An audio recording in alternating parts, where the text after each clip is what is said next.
転生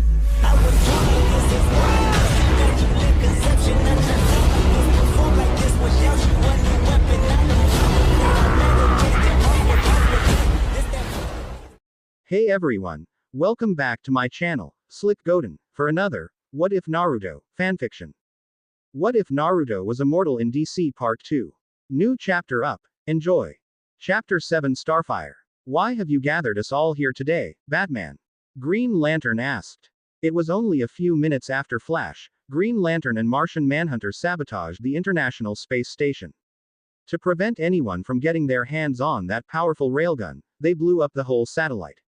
Everyone else on board, the astronauts and Cosnia's agents too, was taken out and brought to the watchtower thanks to Green Lantern's power ring. But it was only temporary. They had to take them back to Earth. All the members of the Justice League were gathered in the conference room, except for Wonder Woman. The rest were looking at Batman, waiting for an explanation. Do you remember that alien mercenary that rescued Superman half a year ago? He's back. He came back to Earth and our watchtower's radar couldn't detect it all. So that was the big emergency. Hawkgirl scoffed. Last time we met him, he wasn't a psychopath. He saved Superman's life.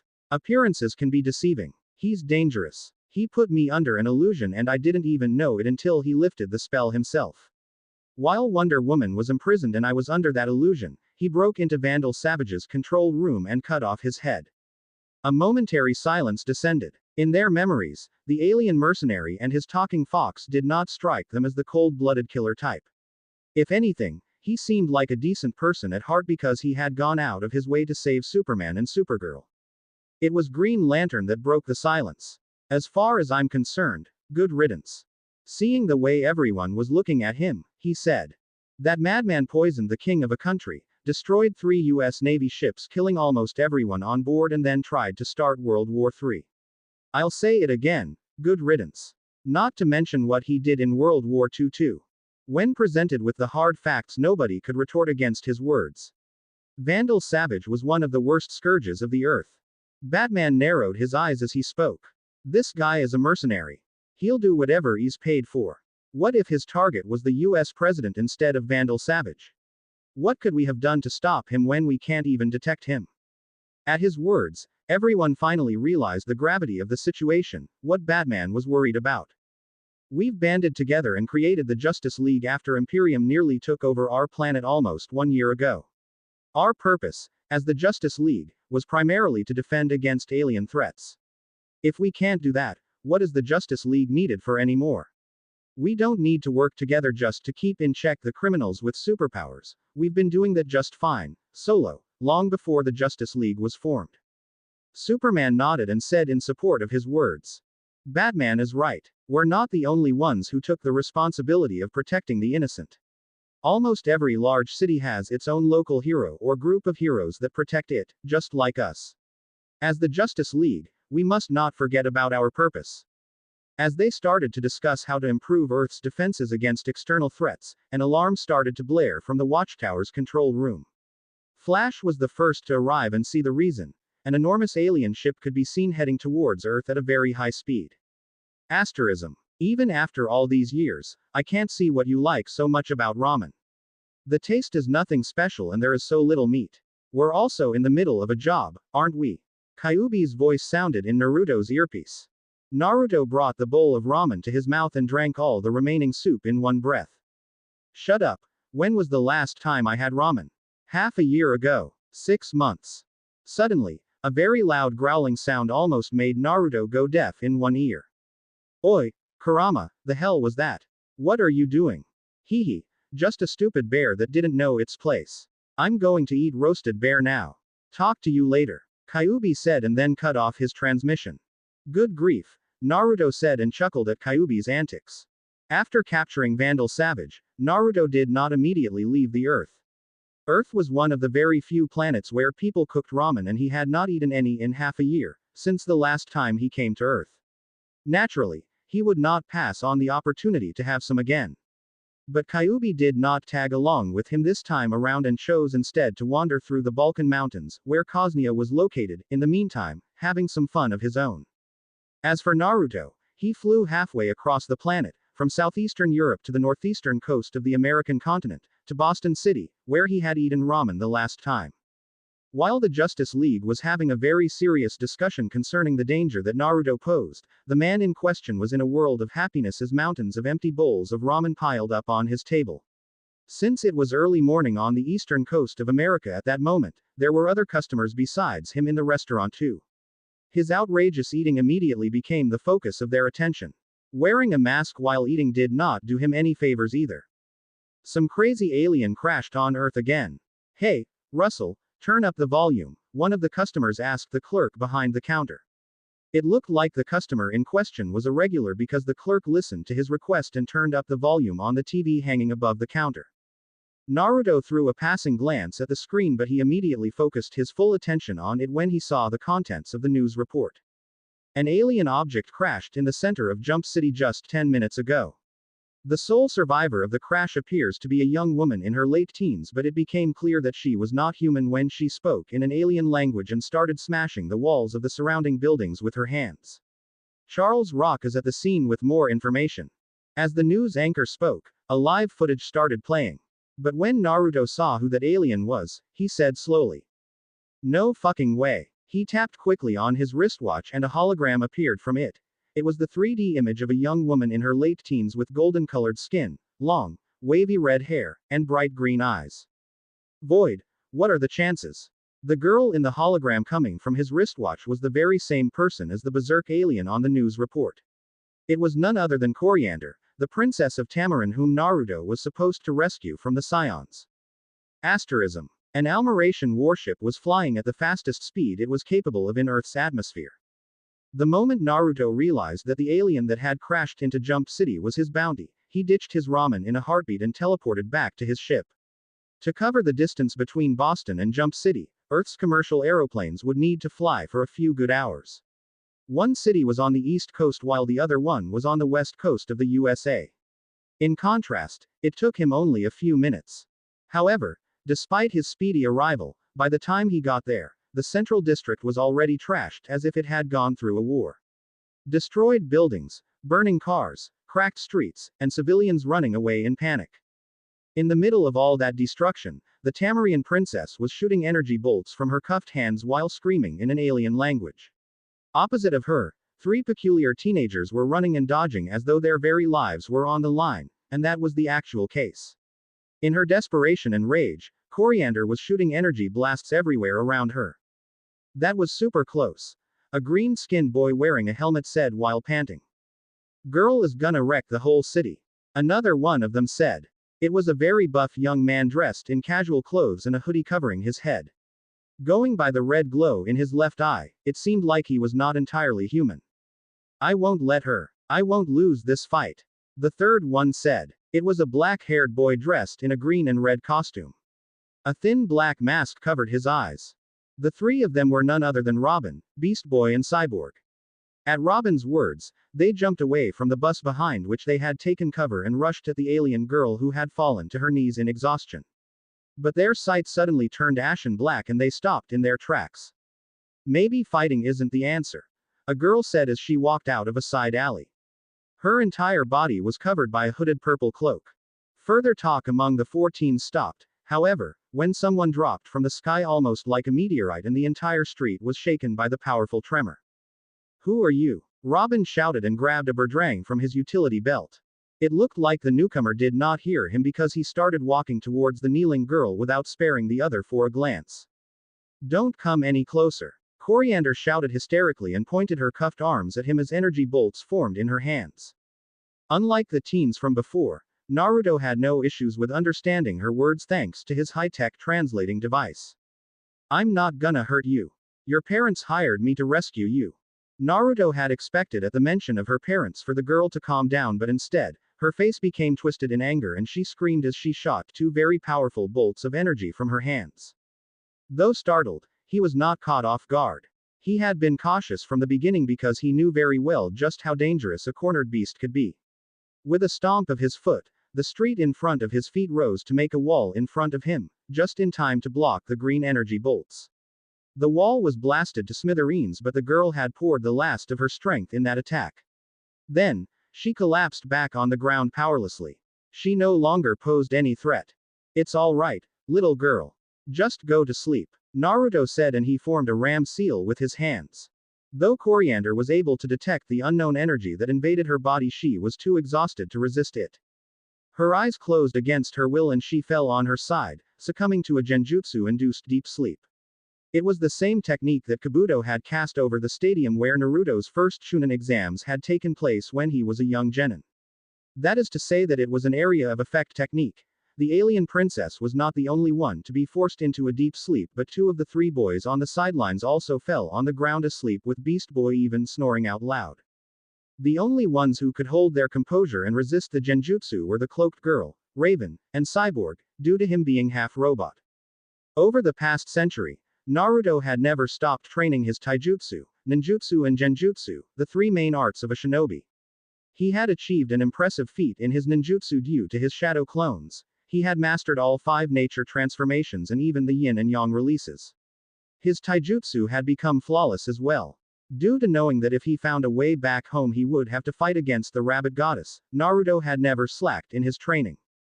But genjutsu had never been his strong point. He had no talent in that area and hard work could only take one so far.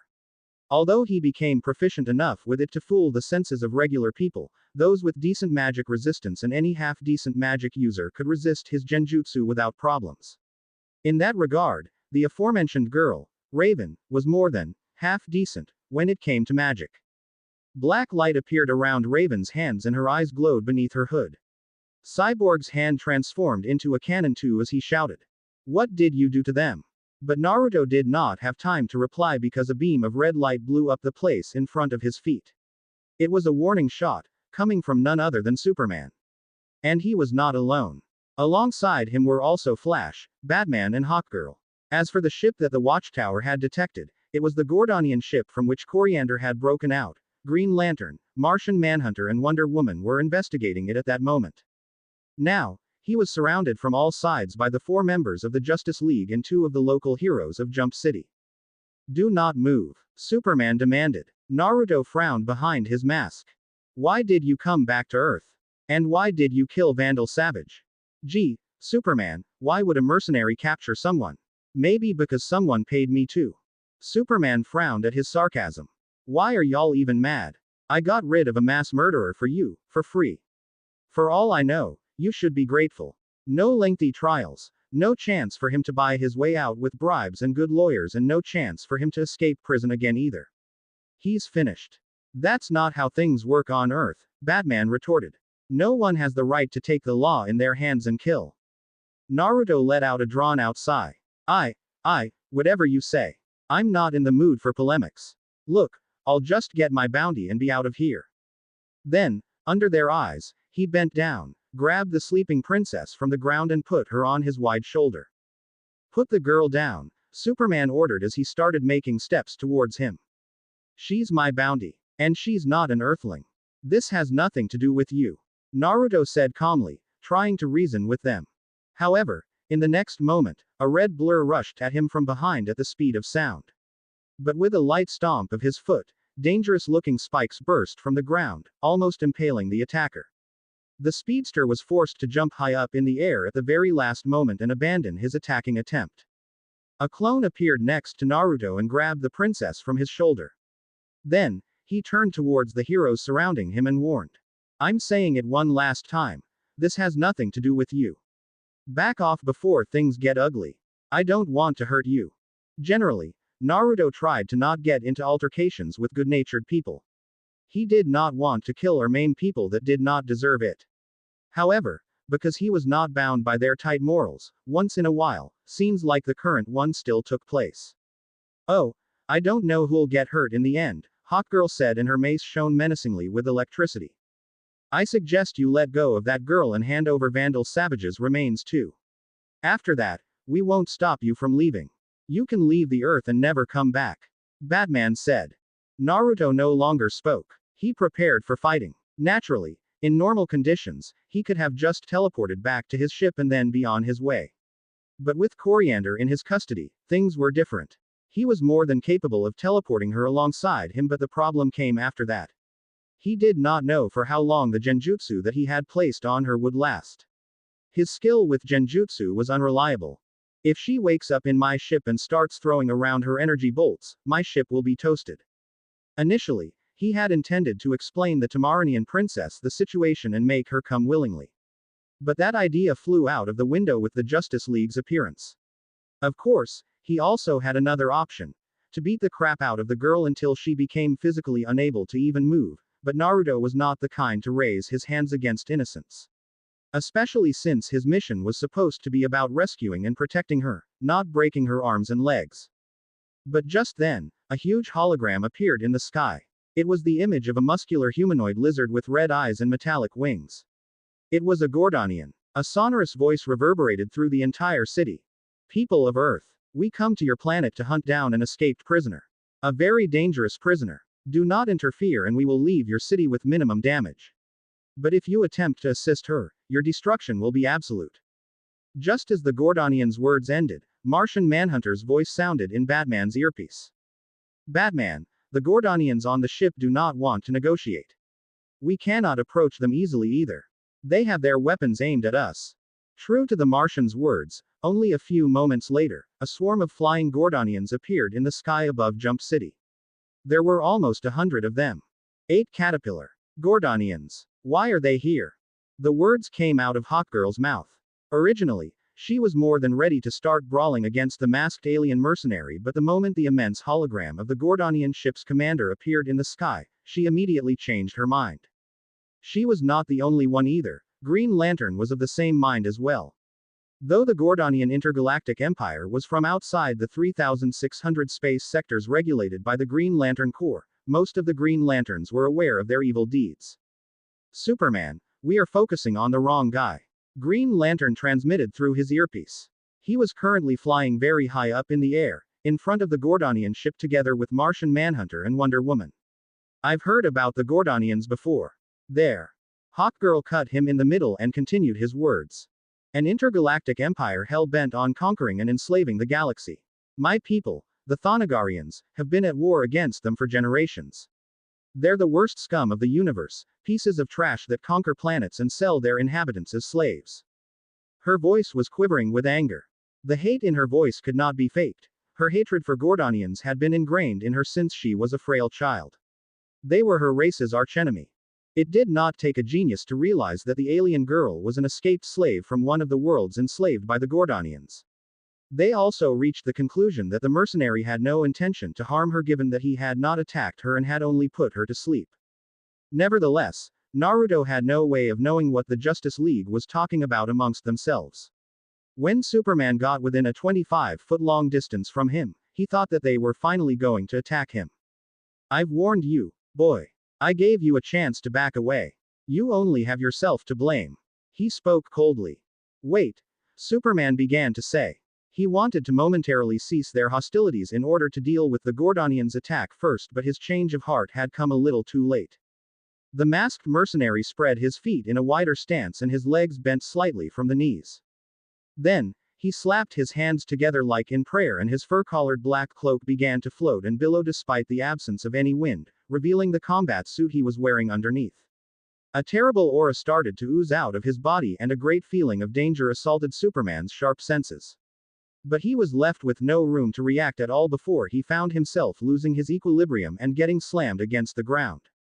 He was not the only one. On a radius of 600 feet around the praying Naruto, all living beings fell flat on their face against the ground. Only a few moments later, the nearly 100 Gordonians that had been flying in the air before were smashed against the ground too, cracking the streets with their bodies and splattering the surrounding cars and buildings with their blood. Fortunately, there were no civilians around as they had evacuated the entire district from the moment that Coriander had started to crazily blow up everything around her. But the ones present at the scene, the Gordonians, the Justice League and the 4 local heroes of Jump City, were not as lucky. What is this? Flash said as he tried to push against the ground with his hands, but he fell back with a thud that almost knocked him out cold. He was finding it hard to even breathe. An invisible force was pulling at his internal organs and his blood was churning. Hawkgirl was similarly flat against the rooftop of a building, her superior Thonogarian constitution made it easier for her to bear with it than someone like Flash, but she could still not move even an inch from where she stood. As for Batman, he was on the brink of death, barely holding onto his consciousness. It was gravity. With Naruto as the center, in a circle of 600 feet in diameter, Earth's gravity was multiplied several times over. It was the peak of mastery that Naruto had reached in the Earth release and the Six Paths Sage mode. Every living being in that area was flat on their belly or back, struggling to cope with the force that threatened to end their lives. The Tamaranian princess, Robin, and Beast Boy had been shaken out of their genjutsu-induced sleep, but they were similarly helpless, especially Robin, who was in the same situation as his former mentor. The only one able to rise up from the ground was Superman. His immense strength as a Kryptonian was clearly living up to its fame. If this goes on, everyone will die. We were in the wrong. Please stop, Superman said, his breathing erratic. The nearly 100 armed Gordonians that had flown down to Earth were all dead already, their smashed and bloodied corpses creating a macabre paysage. The cloaked girl, Raven, had encased herself in a sphere of pure darkness and was probably still fine as she sat on the ground. Beast Boy had turned himself into a tiny flea to decrease the effect of gravity on his body as much as possible, and Hawkgirl was in no immediate danger either, just immobilized. But Flash and Cyborg were starting to have serious difficulties, while Batman and Robin were on the verge of dying. Though he was very annoyed at the Earthlings' nosiness, Naruto had never intended to kill them. That's why he had chosen to immobilize them instead of throwing any deadly techniques at them. Therefore, when he heard Superman's offering of peace, his hands that were stuck to each other in a prayer parted. Like a miracle, the terrible pulling force stopped. Although the Justice League and the heroes of Jump City were now free to move again, nobody dared to resume their previous hostility. But their collective relief was almost palpable.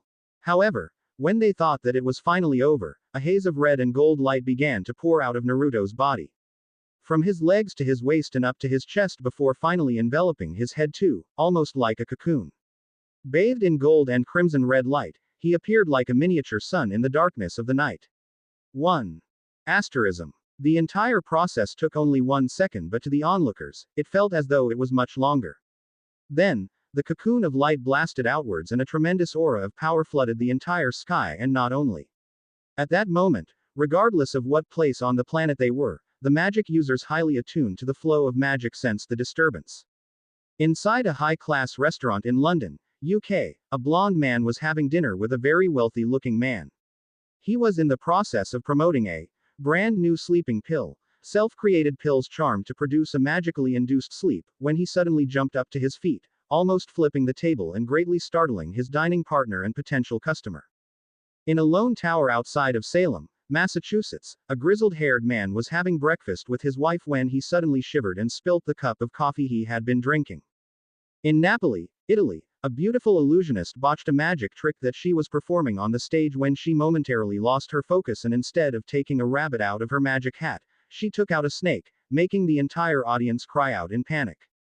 On the island of Paradise, the queen of the Amazons, Hippolyta, was startled awake from her meditation, and her devotion time to the gods was interrupted. Great Athena, protect her. She prayed, her heart filled with worry at the thought of her daughter. Asterism. Enveloped in a mix of crimson red and golden chakra, his feet left the surface of the street as he started to slowly float. Behind his back, 10 pitch-black orbs came into existence, and with their apparition, a heavy pressure descended. It was not a physical force or something that could be seen or explained with science.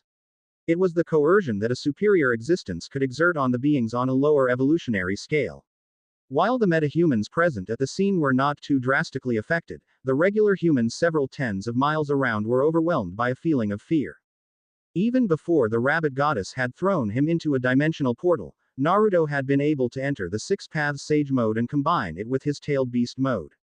However, after almost a century, his mastery over it grew to the point where it could rival that of his ancestor, the Sage of the Six Paths himself. With a red and yellow flash, his body disappeared. An instant later, he was 3 miles high up in the air, above Jump City, right in front of a galleon-class Gordonian ship. It was not the small type of ship that the Gordonian slavers used normally. It was much larger, almost half a mile long, with a crew numbering in the hundreds. It showed how much importance the Princess of Tamarin held for the Scions, since the Gordonians were nothing more nothing less than the Scion monarchy's attack dogs. In front of such an enormous spaceship, Naruto looked like an ant. But the moment he appeared floating in the sky, the warship's tens of guns and cannons were trained on him. Even the largest particle cannon at the bow of the spaceship, a cannon capable of even blowing up smaller moons, started to glow and flicker, a sign of it being charged to fire. A hail of laser beams was shot at him, but he seemed as calm and collected as ever.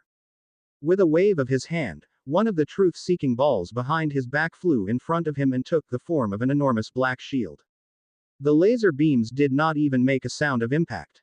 At the contact with the black shield, they simply vanished. The Gordonians aboard the spaceship did not even have time to express their surprise, because right after the first wave of fire, Naruto flew closer to the black shield and slapped it lightly with his palm. But that light slap caused a shockwave so powerful that the sky was completely cleared of clouds in a radius of tens of miles around. Similarly, Martian Manhunter and Wonder Woman, who had been watching the unfolding events with a blank look on their faces, were also blasted to thousands of feet away from the Gordonian ship's proximity. In fact, Naruto did not need to slap the shield that hard or to hit it at all. He could control it with a simple thought, with his mind. But he had done so in order to blow away the 3 members of the Justice League, because he did not want for them to get killed too in the crossfire. Green Lantern managed to stabilize himself in the air the first, and he also caught his 2 teammates with his power rings constructs of green light. The 3 of them turned their heads and looked back at the Gordonian ship just in time to see the large black shield smashing against it. They had been expecting a very powerful explosion, or at least another shockwave similar to the one from a few moments before. But there was none of that. The moment the black shield clashed against the Gordonian ship, it turned into a black sphere that encased the half-a-mile-long Galleon-class starship within. Then, without even making a sound, the enormous sphere that had encapsulated the Gordonian ship imploded. A warship capable of even taking over a planet was turned into nothingness, just like that. After that, the now tiny orb flew back next to the other 9 truth-seeking orbs floating at his back. Jesus Christ. Great Hera. In front of a scene like that, Green Lantern and Wonder Woman could not help crying out the name of the gods they believed in. Martian Manhunter himself was mute, speechless. Down below, on the ground, the rest of the Justice League and the 4 local heroes of Jump City were no less shocked either. Although it was night, Naruto's 6 paths Biju mode glowing like a miniature sun and the ship being almost half a mile long made them see what had happened perfectly, even despite the distance. Even for Batman and Superman, 2 veterans when it came to fighting all kinds of aliens, it was the first time they had seen something as shocking as that. Until then, Batman had always thought that with enough preparation time, planning, and money, he could go against anyone. Naturally, that led to a great level of self-confidence and even a certain amount of pride being born in his heart. He, a mere human, with no superpowers, had managed to stand on equal grounds even against incredibly powerful beings such as Superman, Wonder Woman and Martian Manhunter. However, when he saw the enormous Gordonian ship being erased from existence without even leaving a scrap of metal behind, he was shaken. What could I possibly do alone against a being like that? No, what could the Justice League do against someone like him? At the same time, Batman's mind also went to the business card that Naruto had given him half a year before. Back then, he had found it weird that someone who was wearing a fox-themed mask and had a 9-tailed fox companion would have such a strange alias, Caterpillar. But now he understood. At first glance, Naruto had looked like an easygoing guy and a money grubber. A mercenary, fitting the stereotype. Ordinary and unassuming, like a caterpillar. But just like caterpillars transform into very beautiful butterflies once they come out of the cocoon and evolve, it was the same with Naruto when he revealed his true power. Asterism. Everyone watched with trepidation how the deity-like alien flew back to the ground. Though Superman tried to not show his inner emotions, a focused observer would notice how rigid his expression looked. It was even worse because Superman could feel that the alien's powers were of a magical nature, the bane of his physiology alongside kryptonite and red radiation. Nonetheless, Naruto was not interested in antagonizing them or getting back at them for trying to make things hard for him. Though he loved to joke around and act like a filled with youthfulness man, his mind was still that of an old man. In his eyes, the Justice League were nothing but a group of children that tried to pick a fight against an adult and got their butts whooped. For him, it was enough if they learned their lesson and stayed put for a while. He had no further interest in quarreling with them, and he certainly no longer cared about preaching and force-feeding his philosophy of life to other people like when was a teenager. The red and yellow energy seeped back into his body, and the 10 truth-seeking balls melted into his back, joining his chakra pool too. Without saying a word to the ones around him, he headed straight towards Coriander, who was still rooted in her place despite having woken up earlier from the genjutsu he had placed on her. I've killed your captors. As I told you before, your parents hired me to rescue you. Naruto told her, and the translating device did its job to change his words into the language spoken on Tamarin. Coriander looked like she wanted to say something, but besides the trembling of her lower lip, she could not move her mouth. She was terrified. Come with me. I hope you will behave and not throw any temper tantrums. For your own good. A shaky nod was all the confirmation he needed before placing a hand on her shoulder and teleporting themselves back to his ship. Now, he did not need to physically restrain her anymore. The girl was too scared to go against his words. Asterism. I felt your power all the way from the other side of the planet. What the hell did you do? Kyuubi asked when Naruto flew back to Europe with his ship to pick him up and leave the planet. In response to that, Naruto threw up a mouthful of coagulated purple-black blood in the toilet. Ugh, I hate this. Half of his face was violet, and there were patches of purple and black over his hands, forearms and chest too. It was the effect of drawing the polluted natural energy of the earth when he had entered the Six Paths Sage mode. He had drawn a rather large amount of natural energy to conjure the truth-seeking orbs and use one of them to disintegrate that enormous Gordonian ship. What was happening currently was the reason why he always avoided using his Sage mode unless it was necessary on the planets inhabited by technologically advanced sentient beings. Those planets would be infected and polluted by the beings living on it. When he entered the Six Paths Sage mode on such a planet, it was as though he was drinking poison. Now, he was facing the consequences. After he threw up a few more times, he took a quick shower and came back to the living quarters of his ship, where Coriander was still waiting on the very sofa where he had left her an hour ago. She had not moved at all. But she did manage to regain some of her composure in that time frame. When she saw the masked Naruto entering the room, she asked, "What are you going to do with me?" Naruto sighed. "Look, I told you 2 times already. Your parents hired me to rescue you from the Scions. You're lying. Just tell me the truth," Coriander said, almost shouting. She looked very agitated. "You're saving her life, and that's how she shows her gratitude. Ungrateful little twerp." Kyuubi growled, and one of his tails elongated, about to slap the snot out of her, but Naruto put a hand on his head to stop him. "It's all right, Kurama," Naruto said. "It's not that bad, I'm fine." Clearly, Naruto was referring to the reason why Kyuubi was angry, the fact that he got seriously ill. When he looked at the poisoned visage of Naruto and then at the girl who had not even said a thank you, he wanted to beat her up good and teach her some manners. Turning his attention back to Coriander, Naruto said, "I am a man of my word. I do not lie. Not in this kind of important matters." "How are you not? My parents have been dead for years." The girl shouted, tears threatening to spill from her eyes. Naruto and Kyuubi looked at each other in doubt. "Explain," Kyuubi ordered. "It all started when the Gordonians attacked our planet. My sister had sold our planet's defense plans to the enemy. Because of her betrayal, Tamarin was conquered. In order to preserve the peace, for the sake of all the people of Tamarin, I was offered as a tribute to the Gordonians, as a slave." As she said that, Coriander's green eyes glowed with anger and hatred. "After that, my sister staged a coup and took control of Tamarin. Her men had executed the entire royal family, both my parents and my brother.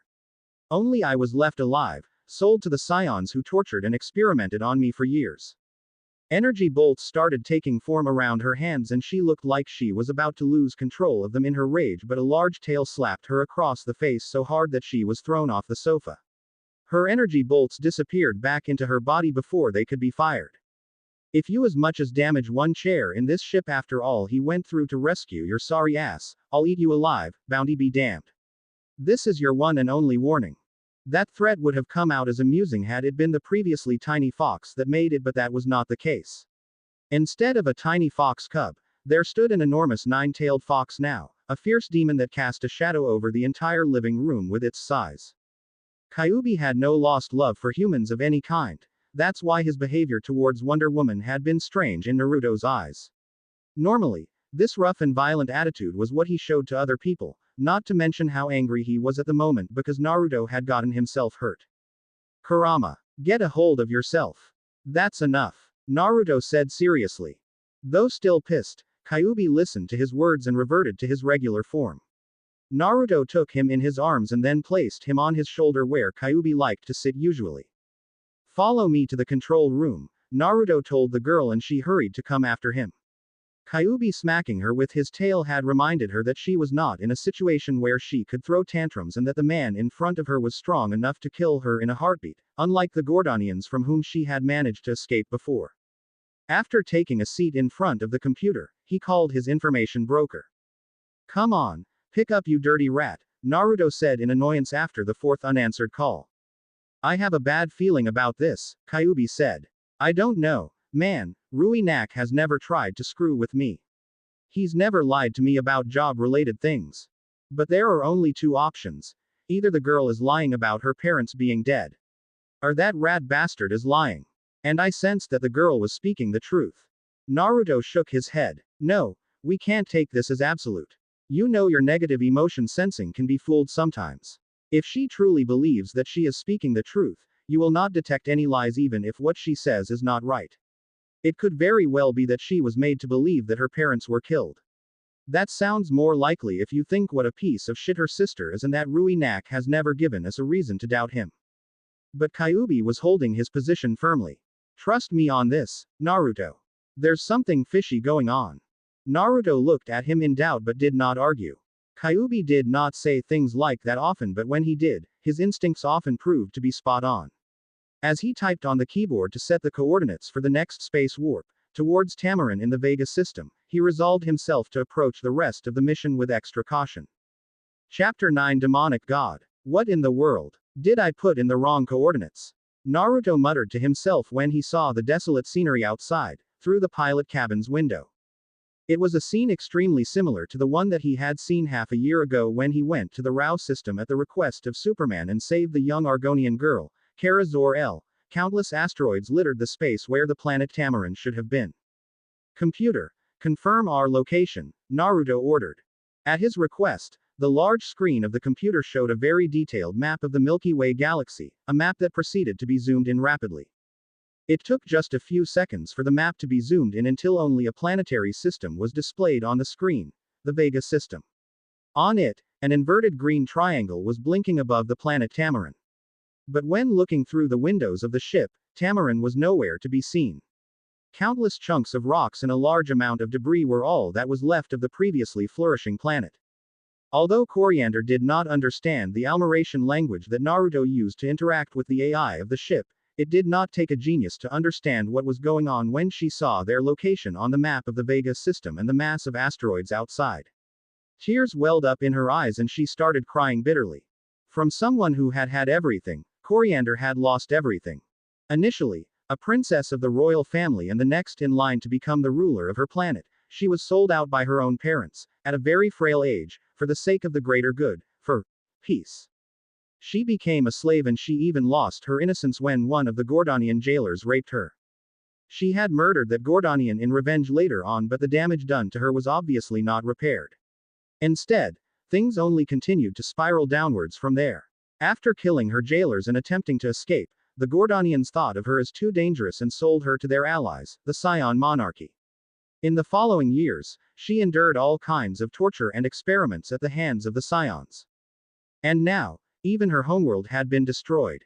Coriander let herself down on her knees and sobbed in her hands. Over the course of his long life, after witnessing the death of many worlds, including the apocalypse of his own, Naruto inadvertently became detached from the world around him. He would enjoy the moment and have fun, but he always kept other people and places at arm's length, never letting anyone in his heart except for his lifelong friend, Kyuubi. However, at that moment, hearing the girl's anguished cries cracked his heart. Do you understand pain a little now? If you don't share someone's pain, you can never understand them.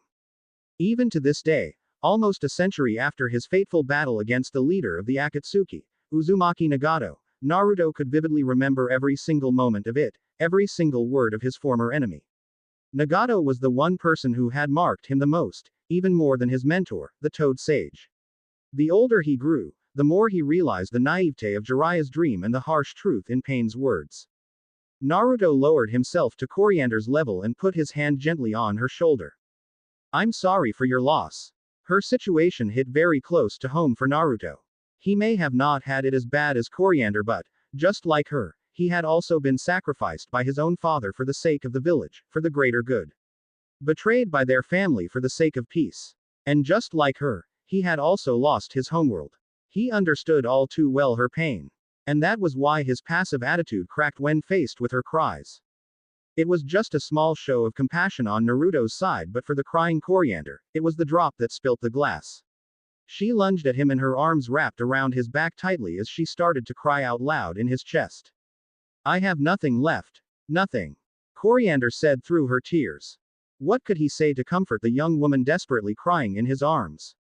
That, things have to get worse before they can get better. Or that she's at the lowest point in her life and that, from now on, things can only go up. In his mind, such cheap lip service was disgusting. He chose to stay silent, only offering her a shoulder to cry on. Naruto let out a drawn-out sigh of despondency. In this dog-eat-dog world, being weak is almost like a sin. But even if you're powerful, you can only guarantee your own survival. For all my power, I could never protect everything. On the grand scale of the universe, one man is nothing. In front of a reality bender god, even I would be in danger. Against the all-powerful force of the void, in front of the universe's power, I am but a speck of dust. There were some groups and organizations like the Green Lantern Corps that tried to uphold peace and justice in the universe, but they were only minimally successful and their death toll was very high. Despite their efforts, intergalactic wars still raged on. Greedy dictators took over planets and enslaved their inhabitants, and mad conquerors destroyed everything in their path.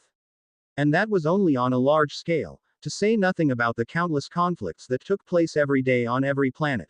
Armed conflicts, killings, kidnappings, physical and sexual abuse, torturing, human trafficking, etc. I've fought against evil for decades, even after coming into this new world. But no matter what I did, it always came back. No matter how much I stepped on it, the darkness crawled back, like a cockroach. Yin and yang, evil and good, darkness and light. Supposedly, for life to exist, there has to be a balance between these two opposing sides. But where is the light when I can see only darkness? Who is the light and what does it do to stop the ever-growing darkness? Where are all the benevolent gods that so many people worship and pray to? Naruto had no wild thoughts about him bearing the role of the light. He was but a tired old man, a lone man. He had been the so-called child of the prophecy, but he had still failed at protecting his own homeworld. If he could not protect his loved ones and his home, he had no illusions about being able to protect the universe at large. His power may have grown by a lot, but just like his powers, the strength of the enemy had increased just as much, if not more. Fighting against the darkness is like fighting a many-headed monster, which, each time a neck is severed, sprouts a head even fiercer and cleverer than before. Darkness is ever evolving, ever spreading and indestructible. That was the conclusion that he had reached after more than 100 years of life. That the laws of the universe made it so there would always be darkness. Darkness would never be destroyed for as long as sentient living beings existed. And this thought filled him with helplessness. Over the years, it made him lose much of the drive that he used to have in his early teen years when he wanted to protect every innocent being, regardless of whether they were friends or strangers. The despair of knowing that no matter what he did, darkness would never be extinguished, it slowly made him detached from the world around him. But there were moments like the present one when he came in contact with people whose pain he could relate to. People like Superman, people like Coriander. Those moments always shook his cold heart and perturbed his inner peace and calm. Asterism. What are you going to do now, Naruto? Kyuubi asked quietly. After taking the sleeping Tamaranian princess to one of the rooms in the ship's living quarters, Man and Fox were now back in the control room, alone. I'm going to turn in Vandal Savage to the Scions first. You do realize that this bounty was most likely a highly elaborated trap from the beginning, right? Kyuubi asked again.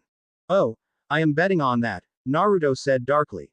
From the moment that he saw that Tamarin was destroyed, he realized that Kyuubi's hunch about Rui Nak betraying them was right all along. As one of the top information brokers in the Milky Way galaxy, there was no way that Rui Nak did not know that Corian's parents were dead or that Tamarin had been destroyed. That rat betrayed us, Kyuubi said. Most likely, he was paid by the scions to deliver us to him. I can totally see those crazed scientists wanting to dissect you and me to see what makes us tick and what gives us our power. And that scum of a rat even sold his wife and kids for money, to say nothing of his willingness to sell you. Naruto nodded his head and added. The bounty to save the princess of Tamarin was probably just to distract us and give more of a reason and make sure we entered one of the scions' bases. Cold laughter came from him as he said, but I will play their game. Hee hee. At his different than usual demeanor, Kyuubi jumped off Naruto's shoulder and then stood in front of him. He looked him in the eye and said meaningfully. Are we going all out? Naruto chuckled softly. You know me so well, Kurama. As they were speaking, over a dozen space warp tunnels appeared within 200 miles of their ship. The radar of the ship went crazy and alarms started blaring as multiple hostile targets appeared within its scope. From those space warp tunnels, almost 40 frigate-class and even 8 galleon-class warships came out. I hope whatever the scions had bribed the rat with was worth trading his life for. Because I'll rip him to shreds after I am done here. Naruto growled. It was not his normal voice, it was deeper and it sounded demonic. The nails of his fingers had turned into claws, and if it had not been for his masking jutsu that made his hair look golden yellow, it could have been seen that his hair had become blood red, compared to the regular strawberry blonde from before. Under his mask, his canines grew into fangs as well, and his already thick whisker-like marks became darker and deeper. A beeping sound was being made by the computer, showing an incoming transmission, but a clawed finger pressed on a key to reject it. He did not need to hear what the incoming fleet of warships had to say to know their intentions. On the large screen of his computer, he could see the footage recorded by the AI. The ships that had appeared on their radar carried the emblems of the Scion monarchy and the Gordonian Empire. They think they can trap and capture us like a beast. Come, Kurama. It's time we reminded the world what happens after provoking a slumbering beast. The fox met the man's fist in a fist bump, and, as the two of them looked at each other, bloodthirsty grins crept on their faces. In the next moment, their silhouettes teleported out of the ship. Asterism. Hundreds of ships were firing laser beams at an enormous monstrosity. A fission-type missile exploded against the torso of the beast and an enormous mushroom-like cloud of fire rose for tens of miles into the sky, even puncturing the stratosphere of the planet. A roar of pain came from the beast as a patch of its chest was burnt off. This isn't right. This wasn't in our calculations. Our data was wrong. A frail-looking green lizard man yelled hysterically. They had not known that the tiny pet of the mercenary they wanted to capture would transform into a world-destroying behemoth. That fission-type missile was the strongest weapon of mass destruction they could use without endangering the very core of the planet their race was living on. But that weapon that could lay waste to an entire nation had only scraped some skin off the beast's chest. The one that looked like the commander of the lizard men screamed. Everyone, evacuate the planet. Prepare the star destroyers and blow up everything to dust. Blow them all up along with the planet. His adjutants could not help yelling out in disbelief. But sir, our home and everything we've worked so hard for will. The adjutant, however, did not finish speaking when the sky suddenly seemed to turn black. His words died out in his throat when an enormous sphere of purple-black energy cast a shadow over the capital city of the planet. Boom. A cataclysmic explosion boomed. A white light blinded every living being in range, and the shockwave it generated deafened everyone a second later. The energy shield that should have been capable of defending even against a shot from a star-destroying particle cannon was obliterated. 20 galleon-type warships equipped with star-destroying cannons flew in front of the enormous beast. But despite the destructive might of their warships, everyone on board trembled at the sight of the colossal beast standing ahead of them. They have never seen anything as monstrous as that before. Blood-red fur, over 1,500 feet in height and over 2,500 feet in length. At its back, 9 enormous tails created tornadoes just with simple twitches. It was a gargantuan 9-tailed demon fox. Kurama. Sea of Fire. Naruto shouted. He was on top of the enormous fox's head, but he was so small that he could not be seen from outside. The fur of the beast's head was even taller than him. He was no bigger than a fly was on a regular fox. He sat on his knees, with both hands pressed down on the head of Kyuubi. A massive amount of chakra was being passed on from him to the demon below through his hands. The titanic demon roared. A conic breath of fire covered the entire sky. Like the furious waves of an ocean, the stream of fire obliterated everything in its path. The several miles-long star-destroying warships were reduced to liquid metal in mere seconds. Flames hotter than the sun melted everything. It was hell. And in the middle of that hell, demonic laughter shook the skies. Wahaha. Die. Die. Kyuubi reveled in the feeling of power, in the slaughter. Power like he had never wielded back in the elemental nations. A power not any lower than that of the 10-tailed beast, a god. He did not have many opportunities to let loose like that. When Naruto had unsealed him from his body, he was in his 40s. It took Naruto nearly 3 decades of studying the art of fuinjutsu before he became proficient and confident enough to undo the seal without killing himself in the process. But after 40 years spent locked by the Shinigami's seal, much of Kyuubi's chakra had seeped into Naruto, fusing with him. That's why Naruto's whisker marks were so thick and dark now by default, and that was also why his golden blonde hair had become a strawberry blonde, almost red. Before unsealing Kyuubi, Man and Biju had been very close to the point where they would completely fuse into one single entity. When Naruto finally unsealed him, the Biju lost a part of himself in the process. In the present, Kyuubi could not regenerate his chakra like before, simply by drawing it in from the outside world. That's why he had become a glutton that would eat 24/7. He converted the physical energy from anything he ate into chakra. That was also why he took on the appearance of a tiny fox cub most of the time, to preserve his energy. But when Kyuubi actually let loose and put to use all the chakra that he had accumulated over many years, this was the result. A might far surpassing the original level of power given to him by his creator, Rakuto Sennin. Unlike before, there was no real limit to how much chakra he could store. Theoretically, with enough time and chakra, he could become invincible. He was no longer just a demonic fox. In the present, Kyuubi was like a god, a demonic fox god. Prepare one final attack. Destroy their planet, Naruto said. His ruthless words would have shocked his younger self back in the elemental nations. But Naruto was no stranger to the atrocities that this race of degenerates had committed over their millions of years of existence. There was not a single innocent among them. When one wants to cut the weeds, they have to pull them from their roots. Complete annihilation. Kyuubi's booming evil laughter subsided. He had never fully lost himself in his lust for carnage and slaughter. He had not forgotten even for a second that his current power was possible only because of the chakra that Naruto was pouring into him, a chakra that Naruto absorbed from nature, on a planet even more polluted and infected than the Earth.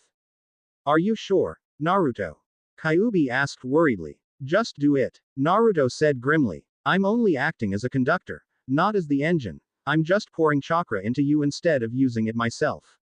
The damage this infected natural energy does to me is not as bad as if I was the one to use it and cast jutsus. Despite his words of reassurance, right at that moment, his mask cracked and dispersed into particles of light. His perfect chakra control was starting to slip up. His red hair came into view now that the mask no longer disguised it, and the appearance of his face too. He was horrible to look at. Had Kyuubi been able to see how Naruto looked at that moment, he would have stopped his rampage in a heartbeat. Purple-black blood was flowing from a corner of his mouth. Most of the skin on his face was a mixture of dark violet and black, and he lost the sight in one of his eyes after half of his face had been petrified. It was a clear sign of nature energy poisoning. If he did not stop drawing on nature's energy very soon, at this rate, his entire body would turn into stone, becoming a statue just like the many other people before him who had lost control of their senjutsu. Kyuubi did not have a wishy-washy nature.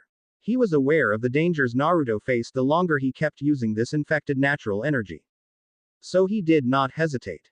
Cupping his fists together, he slammed them against the ground with all the strength that his gigantic body was capable of. A huge crack appeared in the ground, splitting the crust of the planet open for dozens of miles. Then, opening his enormous mouth wide open, the largest Bijudama Kyuubi had ever cast slowly took form in front of him. It was even larger than his half-a-mile-long body. At last, he fired it into the huge crack that he had made in the crust of the planet. Despite how violent and powerful the following explosion was, it was not enough to destroy an entire planet by itself. But the chain of reactions that it produced made up for it. The aftershocks and the rest of the berserk chakra resulted from the tailed beast bomb's explosion reached the very core of the planet. Only a few seconds later, terrible earthquakes shook the entire surface of the planet and volcanoes started showing signs of erupting very soon, from everywhere. It was the end of the world. After a few hours, the planet was going to explode from within. Make yourself tiny, Kurama. Quickly. Naruto said with difficulty because the petrifying process was advancing further than before and even started to turn to stone his mouth too. The over 1500 feet tall and over 2500 feet long demonic fox god decreased in size at a very fast speed until it became no larger than a horse. Kyuubi had realized that Naruto was in a critical condition. He made himself small enough for Naruto to be able to teleport them both but also big enough for him to carry his wounded friend. In a flash of yellow and red light, the two of them appeared 4,000 miles away, in the exosphere of the planet, aboard their invisible ship. Naruto, you. The fox could not continue speaking. Except for his right eye, all of Naruto's face had turned into stone along with his left hand and leg. He was petrified in a kneeling position, the position he had had while pouring his chakra into Kyuubi. Naruto weakly raised his still working hand and put it on Kyuubi's chest. His index finger drew invisible lines on his chest like he was writing. Don't worry, I'll be okay. Kyuubi read by imagining what the lines Naruto drew with his finger would be in kanji. Naruto made a weak thumbs-up gesture and then proceeded to write again on the fox's chest. Call Lobo. Return favor. Rat bastard. Warp ship. Earth. Naruto once again made a thumbs-up gesture to show that Kyuubi got it right. After that, his only remaining eye closed. He lost his consciousness. Asterism. While Naruto was unconscious, on the brink of death, and Kyuubi was fumbling with the computer of the ship to activate the space warp, the rest of the universe was in an uproar. The two of them had no idea about how far-reaching were the consequences of their outrageous display of power and ruthless violence. They were in every discussion of the upper echelons of all the powerful forces of the galaxy and not only. The well-informed and powerful organizations in the entire known universe were shocked because the Scions were one of the oldest races of the universe, almost as old as the Guardians of the Green Lantern Corps who had created them. No self-respecting interstellar power could claim that they had not heard of the Scions and their cruel dominion over the lawless Vega system. However, such an old, powerful, and technologically advanced race had been massacred to the last individual in the span of a day. In the Vega system, the Gordonian Empire's ruling body was in a panic. Their allies and masters, the Scions, possessed far superior technology and means of destruction and/or defense. But they had been eradicated in only one day. Hundreds of thousands of Gordonians evacuated Karna planet in the following weeks, running for their lives. In contrast to the Gordonians, billions of other people in the Vega system were celebrating the day of liberation. The Scions who had taken over the entire system were no more. Countless people came out in the streets and celebrated together, regardless of race or nationality when the news of Scion's massacre came out. On Thanagar, the members of the ruling council of the Thonagrians were having difficulty to contain smiles on their faces. For generations, they had been at war against the Gordonians and, as of late, they were even starting to get pushed back by the flying lizard men. Although the Gordonians had not been destroyed along with the Scions, the Thonagrians were very happy with the outcome. Without the Scions' technology to support them from the back, the Gordonian Empire's defeat was only a matter of time. On Earth, Jon Stewart had a look of disbelief on his face when Salak, the administrator of the Green Lantern Corps, sent him, and the rest of the Green Lanterns too, a shocking report. The Scions of the Vega system have been massacred. An intergalactic mercenary, Uzumaki Naruto, also known as Caterpillar, and his companion, Kyuubi, a demon, have destroyed the Scions planet and the 6 moons that they had colonized. The Guardians have classified the two of them as universal-level threats. All Green Lanterns in possession of more information about these two subjects are to report to OA immediately. On New Genesis and Apocalypse, Highfather and Darkseid, the rulers of the two factions of the New Gods, were both frowning, though for different reasons. The Vega system was a place that even Darkseid had not attempted to conquer until then because he recognized the threat that the Scions' technology posed. Darkseid did not like the sudden apparition of such a wild and violent dark horse, one that annihilated an entire race in one day. New Genesis and the Justice League were annoying enough as it was. He did not like the thought of such a dangerous variable popping up in his plans of world domination. As for Highfather, he went into a deep meditation, trying to make contact with the source. He was worried about such a powerful character being evil. His adopted son, Orion, the most valiant warrior of the gods from New Genesis, was getting ready to leave their world and make contact with the dangerous mercenary and his beast, to ascertain their intentions and thoughts. On the planet Almerac, a beautiful red-haired woman shot up from her throne, her face betraying the shock she was feeling. She was Maxima, the Queen of Almerac. A series of contrasting emotions flashed in her eyes. At first anger, then infatuation, and then anger again. She had met the mercenary and his fox a few years before. Infatuated with how powerful he was, she had tried to kidnap him and make him her husband by force. But not only that he had rejected her, he even stole one of their most advanced stealth-oriented warships before escaping from the planet. She had not heard anything about him for years, but when she finally heard some news about him again, it was about him annihilating a race as powerful as the Scions. Her infatuation levels skyrocketed. Flushed with excitement and desire and with her previous anger nearly forgotten, she immediately ordered her subordinates to search for more information about his whereabouts. She was definitely going to hunt him down and make him her husband. Lastly, a yellow power ring took flight from Quard, in the antimatter universe. Its destination was precise. The Earth, in the Sol system, Milky Way galaxy. Target: Kyubi, the nine-tailed demonic fox god. Chapter 10 Origins. Yes, a burrito with extra cheese. Yes, the top floor. The name is Diana Prince. Placing her smartphone on the coffee table in her spacious living room, Wonder Woman focused on drying off her wet hair with a head towel. She had just come out of the shower, proof of that also being that there was only a white towel wrapped around her torso. A few minutes later, the doorbell rang and she left her head towel on the backrest of the sofa as she sat up and went to open the door. "Good evening, ma'am. Here's your..." The delivery boy's words died in his throat 2 seconds after that door opened. "Good evening. Is there a problem?" Wonder Woman asked, completely oblivious. "And no," he said, his face quickly becoming as red as an apple. Long black hair, wet, barely out of the shower, striking blue eyes, defined cheekbones, full lips, and a body even a model would be envious of. A body wrapped in only a white towel that strained to contain her voluptuous breasts and left her soft shoulders and strong yet still feminine thighs and legs bare. In truth, the costume she wore on a daily basis in public while fighting crime did not cover much more than the bath towel, but there was a stark difference in the atmosphere surrounding her at that time and in the present. Till the very end of the transaction, the delivery boy fumbled very flusteredly. He almost dropped the package with food when he handed it to her and, after getting her money, he bolted away, forgetting to give her the change. But he turned around after a few seconds, his face even redder than before, boiling, upon realizing his mistake. Wonder Woman giggled softly. "It's all right, you can keep the change. Thank you and have a nice evening," she said with a smile and waved in goodbye. She may have been oblivious in the first few seconds, but Wonder Woman was not stupid. She realized the reason for the boy's embarrassment. After starting to live as Diana Prince among regular people, she began to understand how big was the effect of her physical appearance on most men.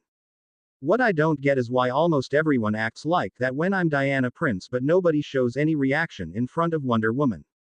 Scenes like the previous one when men became star-struck were not really that common, hence her amusement, but it was a fact that dozens of men had tried to hit on Diana Prince during the past few months since she adopted this civilian identity, yet hardly anyone seemed to like Wonder Woman as a woman. Maybe it's because Wonder Woman looks like an untouchable being, powerful and dangerous, while Diana Prince is a normal but attractive and rich human girl.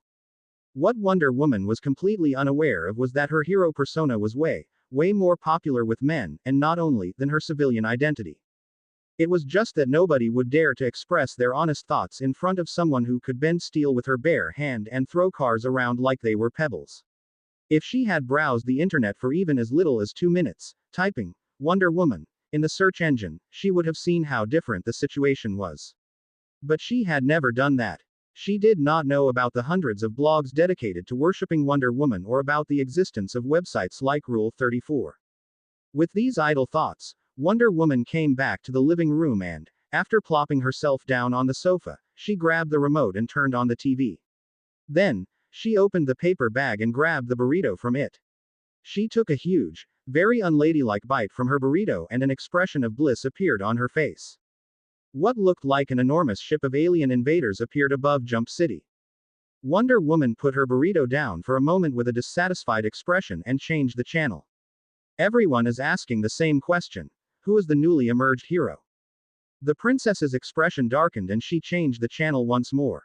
The Justice League has yet to release a statement in regards to the previous incident, so we don't know what exactly had transpired, the host of the show on TV said, but one of his partners interrupted him. Nonsense. It's as clear as day that he's a hero. Everyone saw and heard that hologram of the spaceship's commander. Those alien freaks would have destroyed the entire city if they hadn't found their allegedly dangerous prisoner. This new hero saved millions of people that night in Jump City and with no collateral damage at that. If that ain't what being a hero means, then I don't know what is. Her face now scrunched up in annoyance, Wonder Woman changed the channel again. It was a music channel this time. A large group of women dressed in a bikini and other types of promiscuous outfits were dancing on the beach while two men were singing. Bitches ain't shit but hoes and tricks. Bitches ain't shit but hoes and tricks. Lick on these nuts and suck the dick. 1. Suddenly, the sound of a crash was heard when the remote control was slammed into the large flat screen of the TV, cracking it beyond recognition. A small vein was pulsating on the temple of Wonder Woman. Men. All men are the same, she said in anger. But she closed her eyes and breathed out in an attempt to regain her composure. No, there are good people among men too, she conceded in her mind once she calmed herself down a little. It had been almost 1 year since she had come to the man's world, and she had seen in her fellow members of the Justice League that men were not all that bad. At least not all were as bad as she had been taught to believe. There were also brave, honest, noble and self-sacrificing characters among them. But they are a minority.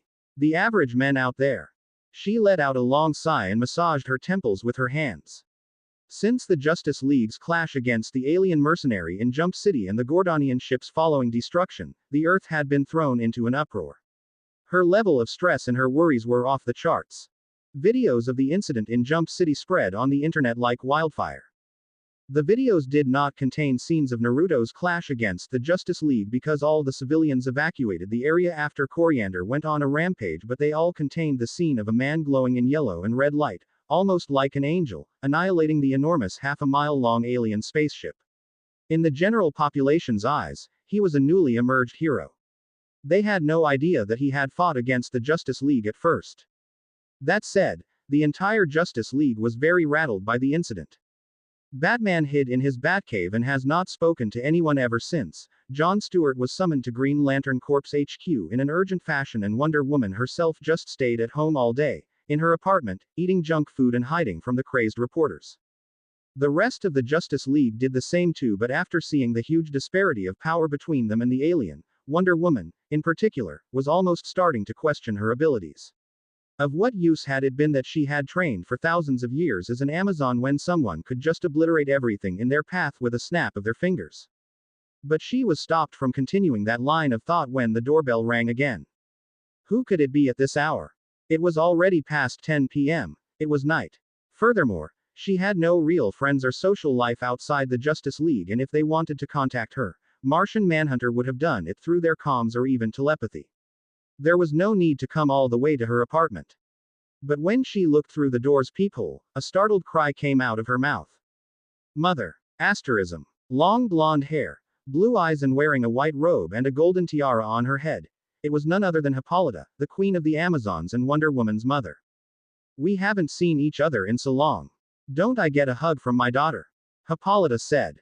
Wonder Woman embraced her mother tightly and she took her hands in hers after she broke the hug.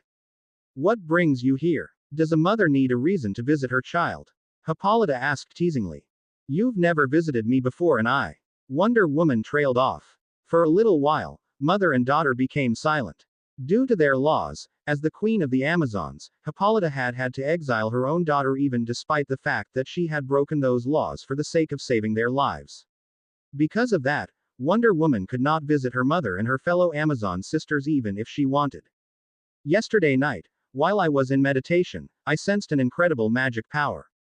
It was like the power of a god. I've come to the man's world because I was worried about you. We met a very powerful foe.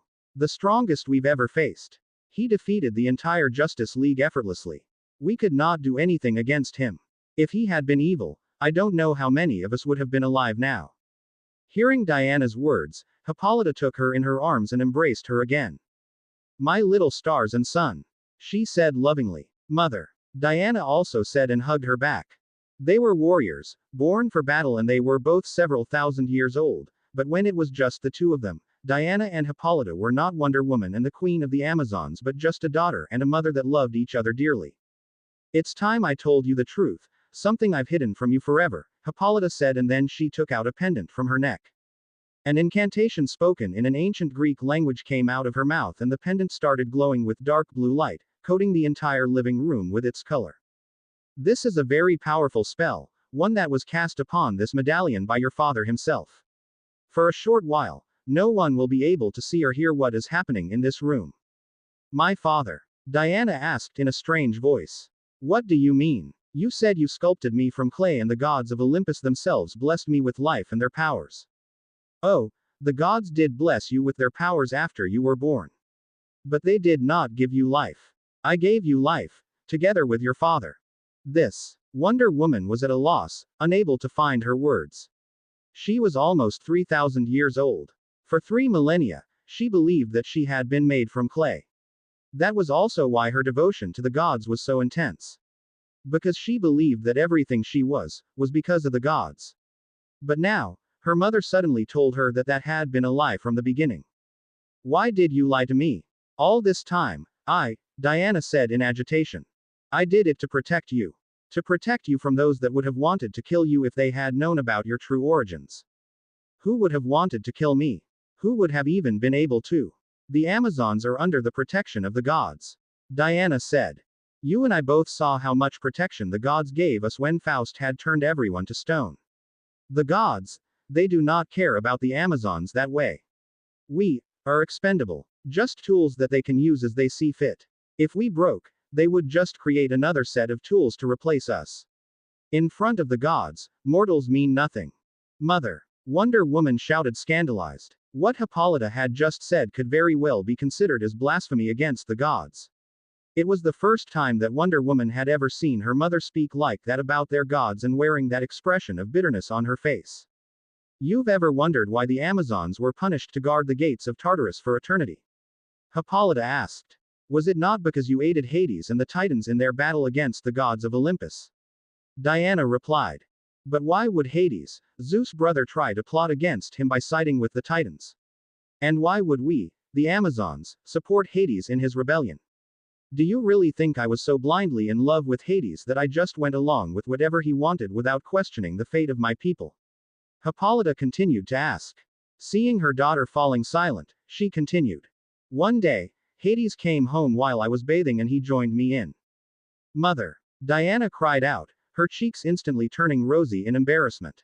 She did not want to hear any details about her mother's sex life. But Hippolyta continued, unbothered by her daughter's protests. Like any other couple, we started to make love. But I noticed that the way he was kissing me was different from before. Hades was a gentle lover, very caring and conscious of my needs. But that day, he was acting strangely. Rougher, more dominant, more selfish. I did not like it. However, by the time I realized that something was terribly wrong, it was too late. He had already spilt his seed inside of me. Him being such a quick shot and then teleporting away immediately after that further cemented my suspicions. That man had not been Hades. It had been someone else. Don't tell me. Diana muttered with her hands covering her mouth in disbelief. It was not hard for her to guess what had actually happened. It had been Zeus all along. You know very well the history and how many women he had raped before. In my case, he had not dared to do it openly. He had disguised himself as Hades, who was my lover at that time. Naturally, I did not hide what happened from Hades. You can imagine his and my rage at Zeus. But we could not do anything against him. He is the king of gods for a reason. No one could ever defeat him, except for goddess Athena maybe, one day. Coincidentally, around that time, the Titans waged war against Olympus. Hades jumped at the chance to get his revenge against Zeus. Though I hated Zeus too for what he did to me, I was reluctant to join him. As the leader of my people, I did not want the Amazons to be embroiled in a war of the gods. But he guilt-tripped me into accepting it, accusing me of colluding with Zeus behind his back. Zeus forcing himself on me that day, it had changed him. He became more taciturn, quick to anger, and always ready to explode. Hades became very different from the man I had once fallen in love with. As for the rest, it is as you know it. The Titans lost the war and Hades was exiled to Tartarus while the Amazons were punished to guard its gates for eternity for having sided with him. A poignant silence followed. I assume Hera would have wanted to kill me if she had known that Zeus cheated on her again. Diana asked. Yes, Hippolyta answered. But if Zeus has one quality, that is that he cares about his children. Together with great Athena, they made a plan. They gave me an enchanted necklace that hid my pregnancy, and they also told me to sculpt a baby out of clay. When it was time for you to be born, they pretended to give life to that form of clay. Knowing that, as the daughter of Zeus, your strength would far exceed that of your fellow Amazons, great Athena sealed your powers. To remove any possibility of Hera becoming suspicious even of your sealed strength, Goddess Athena organized a birthday party for the newborn you, a party where she invited the rest of the gods to bless you. Goddess Athena blessed you with her wisdom. Goddess Demeter blessed you with her strength. Goddess Aphrodite blessed you with her beauty. God Hermes blessed you with his ability of flight and speed. Goddess Artemis blessed you to have unity with nature and wild beasts and affinity to fire. Goddess Hestia blessed you with the power to discern the truth. And now, the truth shall set you free. You are Diana, the princess of the Amazons, the daughter of Queen Hippolyta and the king of gods, Zeus. The sound of chains being snapped was heard and an aura of power and nobility burst out from Wonder Woman's body. Had it not been for the powerful spell coming off from the medallion that Zeus had enchanted, just that release of aura would have blasted the top floor of the building to dust. The spell will not hold on for too long, Diana. Hippolyta said urgently. Where are your bracelets? Put them on immediately. Though extremely bewildered by her mother's words and the massive changes she could feel taking place in her body, Diana automatically listened to her mother's words and tried to run to her bedroom where she had left her uniform. Wait. Don't move away from this spell's range. Just tell me where they are and I'll get them for you. Not long after that, Hippolyta returned with the bracelets of submission and gave them to her daughter. After she put them around her wrists, Hippolyta said, unless it's a matter of life and death like it was 2 days ago, never take these off. They will continue to suppress and hide your true nature and powers as long as you wear them. Never tell of your identity to anyone, unless you don't have a choice. The moment you take them off, the gods will take notice of you and Hera will learn of your identity as well. An angry and jealous Hera is no less dangerous than her enraged husband. Looking at Diana, who was still silent and had a lost look in her eyes, Hippolyta took her once again in her arms and hugged her to her chest. I'm sorry I had to hide this from you for so long. If I hadn't been afraid I could lose you, I would have never told you the truth. I never cared about how powerful you could be while you were at my side. All I ever wanted was for you to be happy, to be safe and to feel loved. Diana could feel her mother's tears wetting the crook of her neck. She had never seen her cry, she had never seen her as vulnerable as that before. Hippolyta broke the hug and she raised her hands to cup her daughter's cheeks, making it so their blue eyes locked on each other. Even though Zeus forced himself on me, I never regretted giving you birth, Diana. I swear this on the river Styx. You are my little stars and sun. You are the joy of my life, my beloved daughter. Never think otherwise. Hearing her mother's pleading and filled with love voice and seeing her tears made Diana's eyes start swimming in tears too. She leaned into her mother's touch and hugged her tightly once more. Though her heart had been shaken by these revelations, the love and respect she had for her mother only increased after learning the truth. That night, Hippolyta did not return to the island of paradise. That night, Wonder Woman, a 3,000-year-old woman, a valiant and tough warrior, slept like a vulnerable little girl, curled up in her mother's embrace.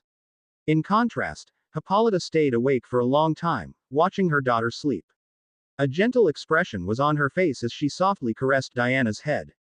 Chapter 11 Rejection. The word immense did not do it justice. As he looked at the endless expanse of darkness ahead of him, he could not find a word in his vocabulary to describe its size. In truth, it was way larger than dozens of planetary systems put together, a darkness blacker than the darkest black. His eyes would have not been able to perceive its existence in the first place if it had not been for the accretion disks glowing at its edge. What is this? His voice was shaking. A brave and courageous man, someone who never backed down, someone who had dared to even fight against a god. That man, at that moment, was frozen. A primal fear beyond his reasoning gripped his heart. He could not breathe. In terror, He could not even look away. A thought came to his mind. This is the end. Alarms rang and many warnings appeared on the screen of his computer. The ship began to shake terribly because of the force pulling at it, dragging it away from its trajectory. Snapping out of his trance-like state, he grabbed the controls of the ship in panic and pulled on them, trying to steer the ship away manually. He pressed several buttons and all the engines of the ship blasted at full power. But for all his efforts, the only result was that the ship started shaking even harder and then, with a loud bang, one of the engines superheated and exploded. Kurama. At his call, a yellow and red light came out of his body. He stood up from the pilot's seat and then squatted against the ship's floor. The yellow and red chakra increased in density around him to such a degree that his silhouette became blurry, almost indistinguishable. His legs pushed against the floor with all the power he was capable of and he launched himself up like an unstoppable rocket. He broke through the reinforced special alloy that the outer walls of his spaceship were made of, straight into the outer space. Now, blast it! Crimson-red chakra burst from the soles of his feet, enveloping the several hundred-foot-long spaceship below. An enormous explosion boomed when the ship's main ion reactor blew up. That explosion did what the spaceship's engines could not achieve. It propelled him away violently, lessening the pulling force that had taken hold of his being. There was no sign of relief on his face. A tailed beast bomb started to take form in the palm of his hands and it grew in size until it was as large as a football. But he did not throw it. Where could he have thrown it to? For millions of miles, there was nothing around him. Pressing his palms against it, the tailed beast bomb's spherical form was compressed to that of a plum. Then, it blew up and another violent explosion blasted him away. It was almost as powerful as a small nuclear bomb. In the vacuum of space, those two explosions hurled him more than 1,000,000 miles away from his initial location. Not enough. It's not enough. Desperation threatened to overwhelm him. He felt like no matter how far he flew, he would not be able to escape. He could not escape from the intangible claws of the devouring demon that had grabbed a hold of him. A shadow clone appeared behind him. However, the clone did not have the momentum that the two huge explosions had granted to the original body. In the blink of an eye, the original body had disappeared from the clone's sight. Despite the original body's crazy speed and momentum, it had still not been fast enough to escape the radius of the explosion that followed.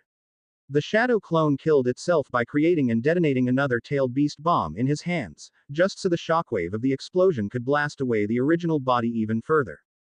Terrible explosions with powers no less than that of nuclear bombs appeared like tiny suns as they lighted up, for a brief moment, the ever-present darkness of the void. The repeated shockwaves coming from them were enough to even pulverize some of his internal organs and make him cough up large amounts of blood. But after the explosion of nearly 10 Bijudama, consuming much of his chakra pool, his body gained such an astonishing momentum in the vacuum of space that he had almost reached the speed of light. It was a speed that no one could reach without the aid of a supernatural force protecting their being. With his body wrapped in a dense yellow and red chakra, he looked like a comet as he flew in desperation. But finally, he could feel it. The pulling force from behind was weakening. He was not far from his salvation, the event horizon. Asterism. He woke up with a start. He would have jumped up to his feet if half of his body had not been petrified. In his condition, he could only grab onto the bedsheets with his still working hand. He noticed that the sheets were soaked with his sweat. Closing his remaining eye, he tried to calm himself down. His heart was beating as if to jump out of his chest. Years had passed from the last time he had had that nightmare. But it was not just a mere dream. Out of the 3,381 missions that Naruto had taken over the past century as an intergalactic mercenary, he had completed 3,380. He had failed only one. It had happened when the events from his nightmare had taken place. A supermassive black hole located very far from the borders of the 3,600 sectors of the universe. It was the closest he had ever come to dying. It was the most terrified he had ever been of something. It was a fear that did not make sense because, normally, Naruto was not afraid of death. It was beyond his understanding, more than his mind could comprehend. 1 hour spent at the very edge of its gravitational pull had meant over 50 years in the world outside the event horizon. Though he had completed the actual bounty before the supermassive black hole's gravitation derailed his ship off its course, by the time he returned to show proof of his bounty's completion and collect his reward, the person who had issued the bounty had died of old age. That was why it was counted as a failure. 1 hour under the influence of that supermassive black hole had made him Unaging, immortal. He had searched for information about black holes after surviving that incident. In this wide universe, there had been other people too who had stepped beyond the event horizon of a black hole and managed to escape and live to tell the tale. But he had never heard of someone becoming immortal as a result of it. He had also never heard of a black hole of that size before. The largest one recorded reached only the approximate size of a planetary system. To this day, he was convinced that it had not been a natural phenomenon. Someone, must have created the thing. To this day, Naruto was left with a deep fear of the void. In front of that world-ending black hole, he felt insignificant.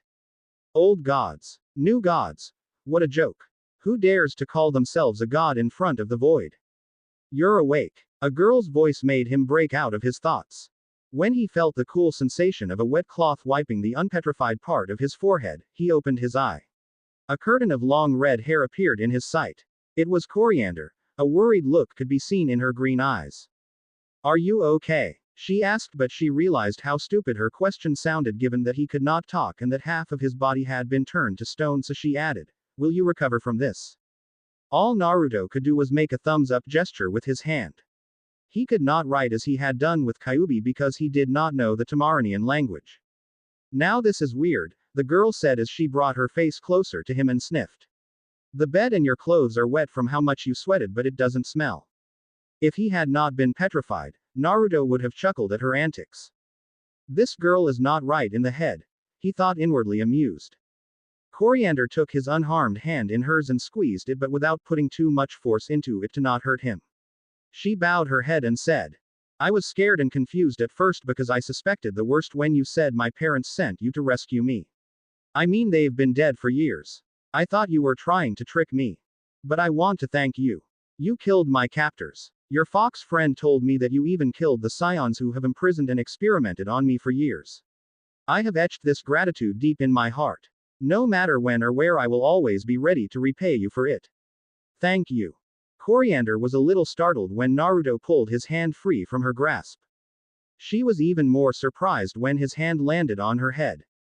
His hand was heavy and his palm and fingers were rough with calluses from a lifetime of wielding weapons, but it brought her a sense of gentleness like she had not felt in almost a decade, from the time when she was a young child, before her parents sold her out as a slave. She found herself leaning into his touch, taking comfort in that gentle head pat. However, that moment did not last long. After a few seconds, his hand became still and his one eye closed. Still tired, he fell asleep. Asterism. A planet reminiscent of a blue marble could vaguely be seen in the distance. Having just passed by planet Mars a few minutes ago, the Earth was now only 20 million miles away or so. Ever since she woke up, Coriander had tried to talk more with the owners of the ship.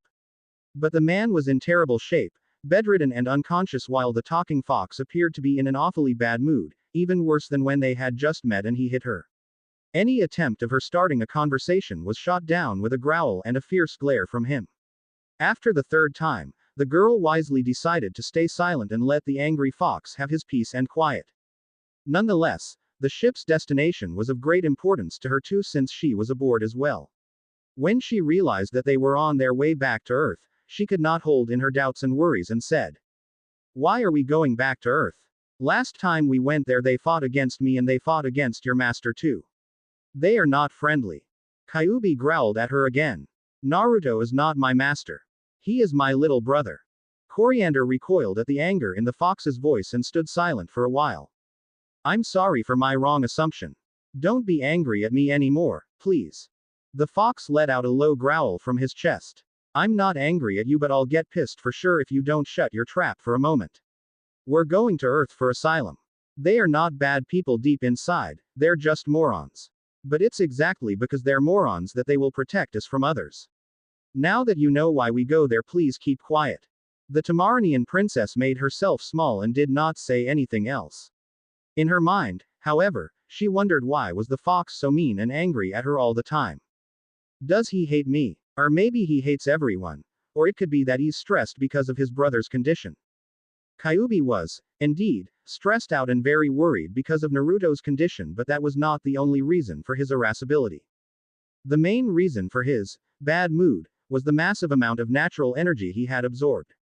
While he had not gotten ill from all the natural energy that Naruto had pumped into him, he was a chakra beast. He did not have a normal, biological body, it had certainly amplified his rage and violent tendencies. After all, it had been a crazy amount of natural energy, so much that he had become even stronger and more immense than the 10-tailed beast, his progenitor, a god. In comparison to Jubi, who was a mindless beast, Kyuubi was handling his power much better, and he had absorbed so much chakra that he had become a planet-busting behemoth. In the present, although it took him all of his willpower to restrain his berserk emotions, he did keep himself somewhat calm and in control. But Coriander pestering him with questions was not helping his situation at all. That's why he snapped at her the way he did. It did not take long for the Almeration ship to reach the Earth and its moon. When they were about to enter the outer layer of Earth's exosphere, about 6,000 miles away from the planet, Kyuubi spoke to the AI of the computer in the control room. Activate the stealth mode. Roger. Stealth mode will be activated in 5, 4, 3, 2, 1. Stealth mode activated. Based on the remaining fuel, the stealth mode can be sustained for 20 minutes. The AI's clear voice sounded.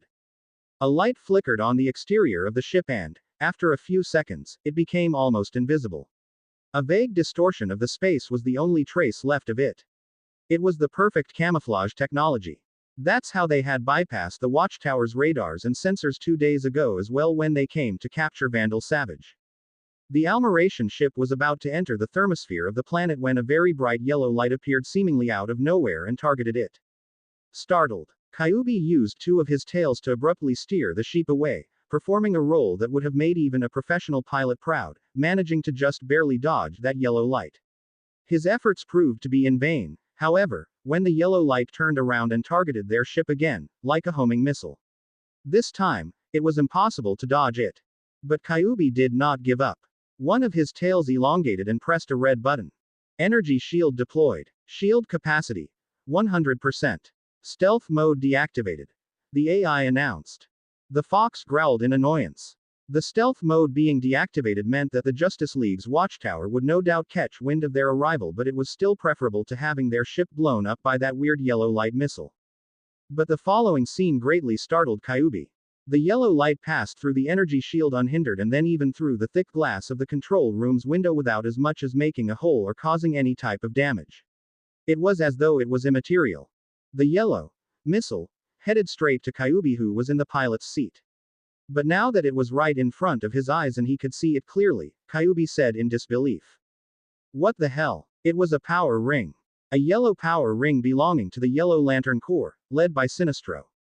They were not as well known as the Green Lanterns, but they were still infamous enough for Kyuubi to have heard of them in the past.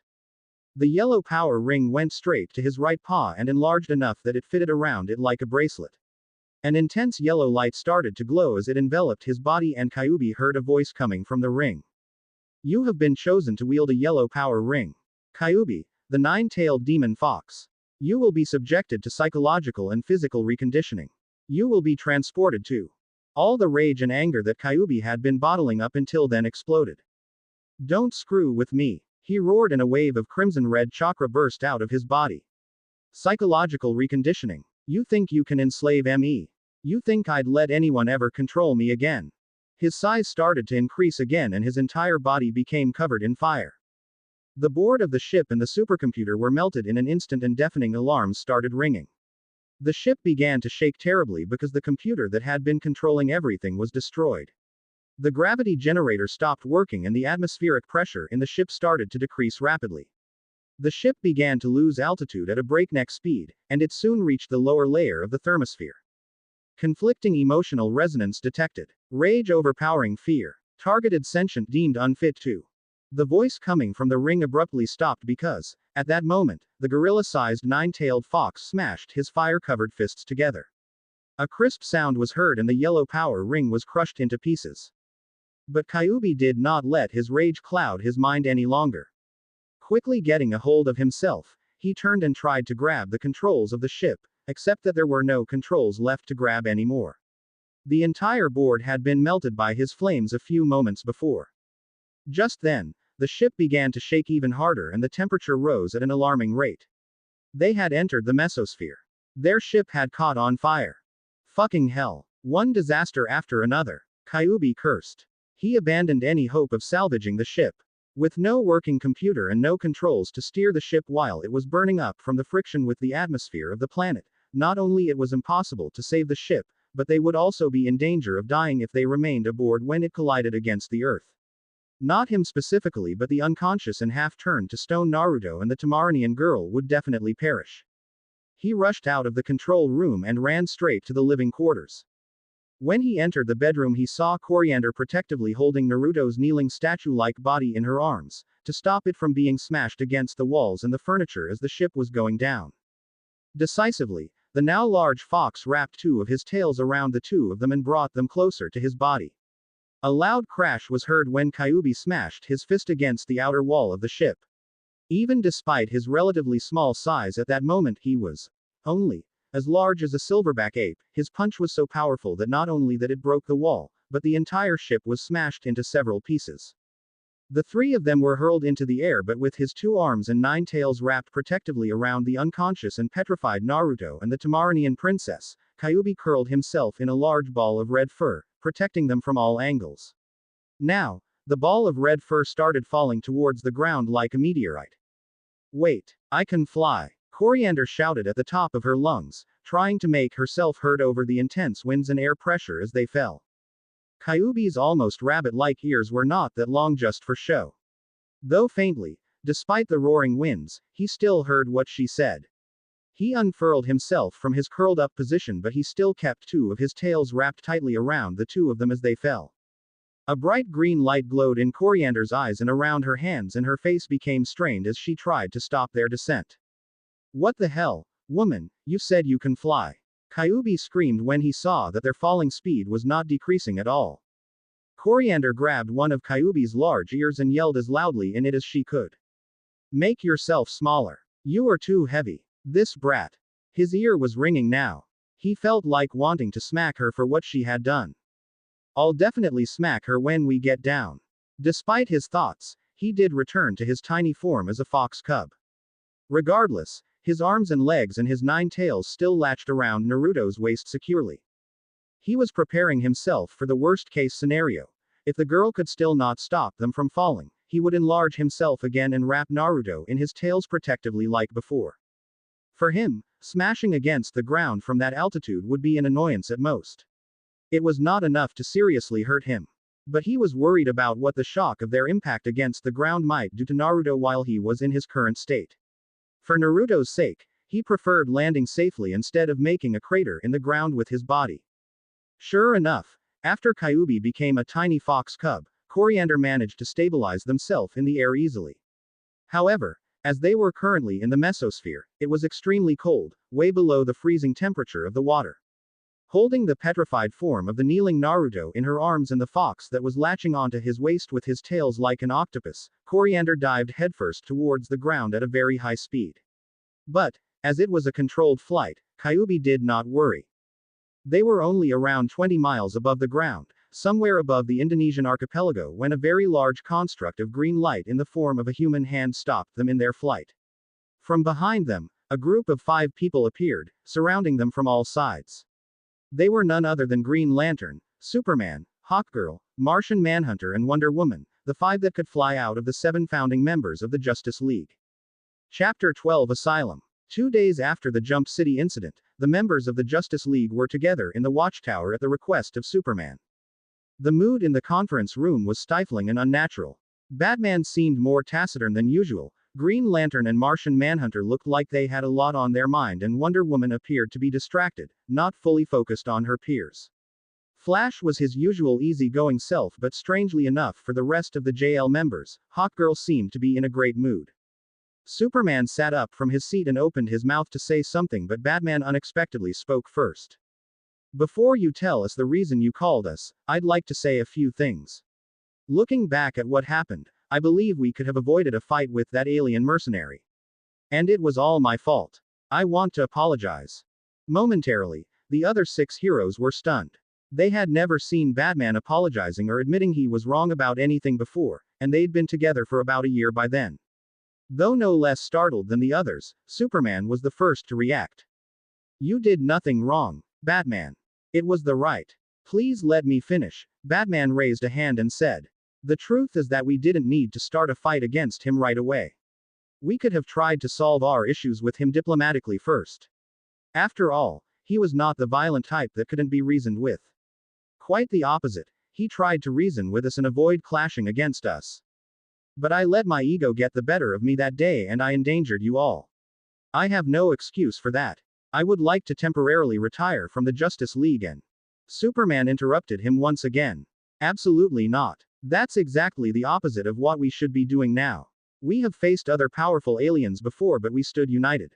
Together, we could overcome them all. If we let just one setback break us apart, we will be doomed. Superman is right, Batman, Wonder Woman said. Don't beat yourself too hard. Everyone makes mistakes once in a while. But we are a team and we pick each other up from the ground when we fall.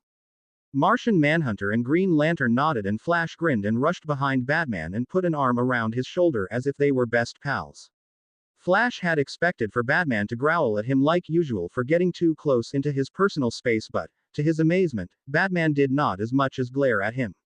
For a moment, Flash even entertained the thought of asking, "Are you the real Batman?" But he wisely decided to not push his luck too much. Today, I asked for everyone to be here because I wanted to talk to you about this. I am thinking of expanding the Justice League. At Superman's words, noises of surprise came from the other heroes in the room. Over the past year, we've been through some tough times together. The last incident, in particular, showed me that the Justice League could use more members, more manpower. There are only 7 of us and the Earth is a very big place. It also looks like the more our technology advances, for some reason, the more often we get into contact with aliens. We have to step up our game. Martian Manhunter, who had been silent until then, spoke. I wholeheartedly agree with what you said, but we have to consider what would the government's reaction be. And not just the US government but the United Nations as well. The Justice League becoming too powerful will no doubt place a great amount of stress on them.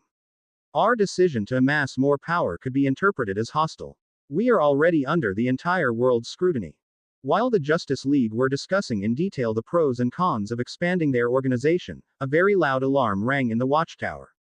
They all stood up and rushed towards the control room, with Flash and Martian Manhunter being the first to arrive there.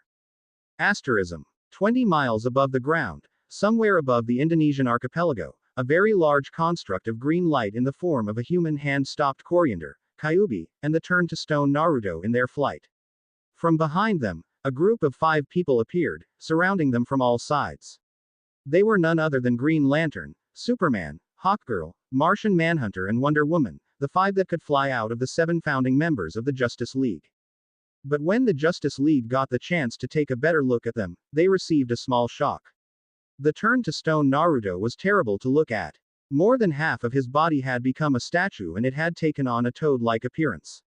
If it had not been for the tiny fox latching on from his waist and the red-haired alien girl holding them both and flying, they would have not recognized him.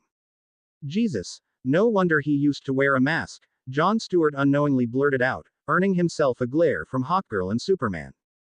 Green Lantern did a fake cough to pass over the moment and then a green light came out of his ring and encased everyone in a sphere. A deep demonic growl came from Kyuubi's and a crimson-red chakra started to bubble around his tiny body when the green construct of light appeared to have trapped them, but he did not immediately attack them. He could feel no negative emotions coming from the Justice League. Just a sense of cautiousness and fear. Green Lantern started by saying quickly, "We don't want to fight against you. I used my power ring just to isolate ourselves from the wind so we could talk." His words had merit because, at 20 miles above the ground, the roaring winds would have made it almost impossible for them to converse otherwise. Why have you returned to Earth? And what in the world happened to him? Superman asked. Natural energy poisoning. We came back to Earth seeking asylum, Kyuubi said. Why Earth of all the places? Martian Manhunter asked. Before coming to Earth 2 days ago, we had flown all the way from outside the 3,600 sectors of the universe. And then we flew straight to the Vega system. We didn't haven't enough fuel to reach a planet inhabited by sentient beings that were not in the middle of an intergalactic war or major civil unrest.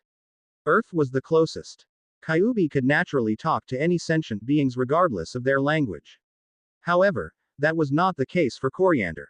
Besides the words of Green Lantern that had been automatically translated by his power ring, she could not understand a thing from what Superman, Kyuubi and the Martian said as they talked with each other. However, knowing Kyuubi's temper, she was getting increasingly anxious at the situation. She could feel that the fox was on the brink of blowing up at them. We don't want any trouble. We just need a place to rest and heal up because our ship was destroyed. Coriander said. What is the girl saying? Superman asked Green Lantern to translate. That their ship blew up and that they don't want any trouble. They momentarily stopped conversing amongst themselves because they realized that Kyuubi's situation was abnormal. I sense a great amount of rage coming from the fox alien. I would not be surprised if he attacked us at any moment. Stay on your guard. Martian Manhunter's voice sounded in everyone's mind. The others became alert at his words because they knew not to be deceived about the fox's currently tiny appearance. According to the information that Green Lantern had shared with them before, that tiny fox was capable of becoming a behemoth that destroyed a planet. They knew that they had to make a decision fast before things got out of hand. If we let you come to Earth, what guarantee do we have that you won't start killing people left and right? Wonder Woman suddenly asked. Diana, Hawkgirl and Superman attempted to stop her. They thought that asking such a blunt question was undoubtedly going to enrage the fox, and that was literally the last thing they wanted to do at that moment. To everyone's great surprise, however, at Wonder Woman's words, the crimson energy swirling around Kyuubi seeped back into his body and he visibly took on a calmer appearance. Listening to her mother's request, Wonder Woman had not told anyone yet that only the previous night she had become a demigoddess. That is to say that her powers were naturally stronger than before, including her affinity to nature and wild animals that Goddess Artemis had blessed her with. In addition, Kyuubi himself did not want to be angry and start a fight with anyone at that moment. Wonder Woman's influence helped him to restrain his volatile emotions and rage. The fox replied to her question in a much calmer voice than before, clearly more in control of himself. All I want is a place for my brother to recover. I have no intention of causing any trouble. As long as no one disturbs us, you have my word. Do this for us and we will owe you a favor. You should be well aware of what someone of our power owing you a favor means. As Kyuubi said, the Justice League was keenly aware of how important was a favor from Naruto and Kyuubi. But the question present in everyone's mind then was, can he be trusted? But even if they could not trust him, they did not really have a choice. The Justice League was not confident in regards to a fight against the Fox alien. Even more importantly, they had to think about the safety of the over 100 million people living in the archipelago of islands below, because unlike the first time around, they no longer underestimated Kyuubi. For all they knew, the Fox could easily blow up half the ocean in its rage. In the end, it looked like the current scenario was the best case possible, them coming to an agreement and the aliens even owing them a favor. Superman and Martian Manhunter looked at each other for a moment before they turned and nodded at Wonder Woman. Having realized that the Fox was more open to talking to her than anyone else, they let her speak for the Justice League. We agree to grant you asylum on our planet. We hope that you will not break your promise. But first, we'll take you to the Watchtower. Our medical equipment is better than what regular hospitals on Earth have. It's not something that medicine and science can fix. His condition and my rage are problems of a magical nature. But your presence feels calming. It's helping me focus. You feel different than before. Kyuubi said, his slit crimson eyes peering into Wonder Woman's eyes. The Amazon princess was secretly startled. I'm wearing the bracelets of submission. They're supposed to hide my true nature even from the gods. How did he feel it? It was Hawkgirl that spoke next. A friend of ours, Dr. Fate, is a great sorcerer.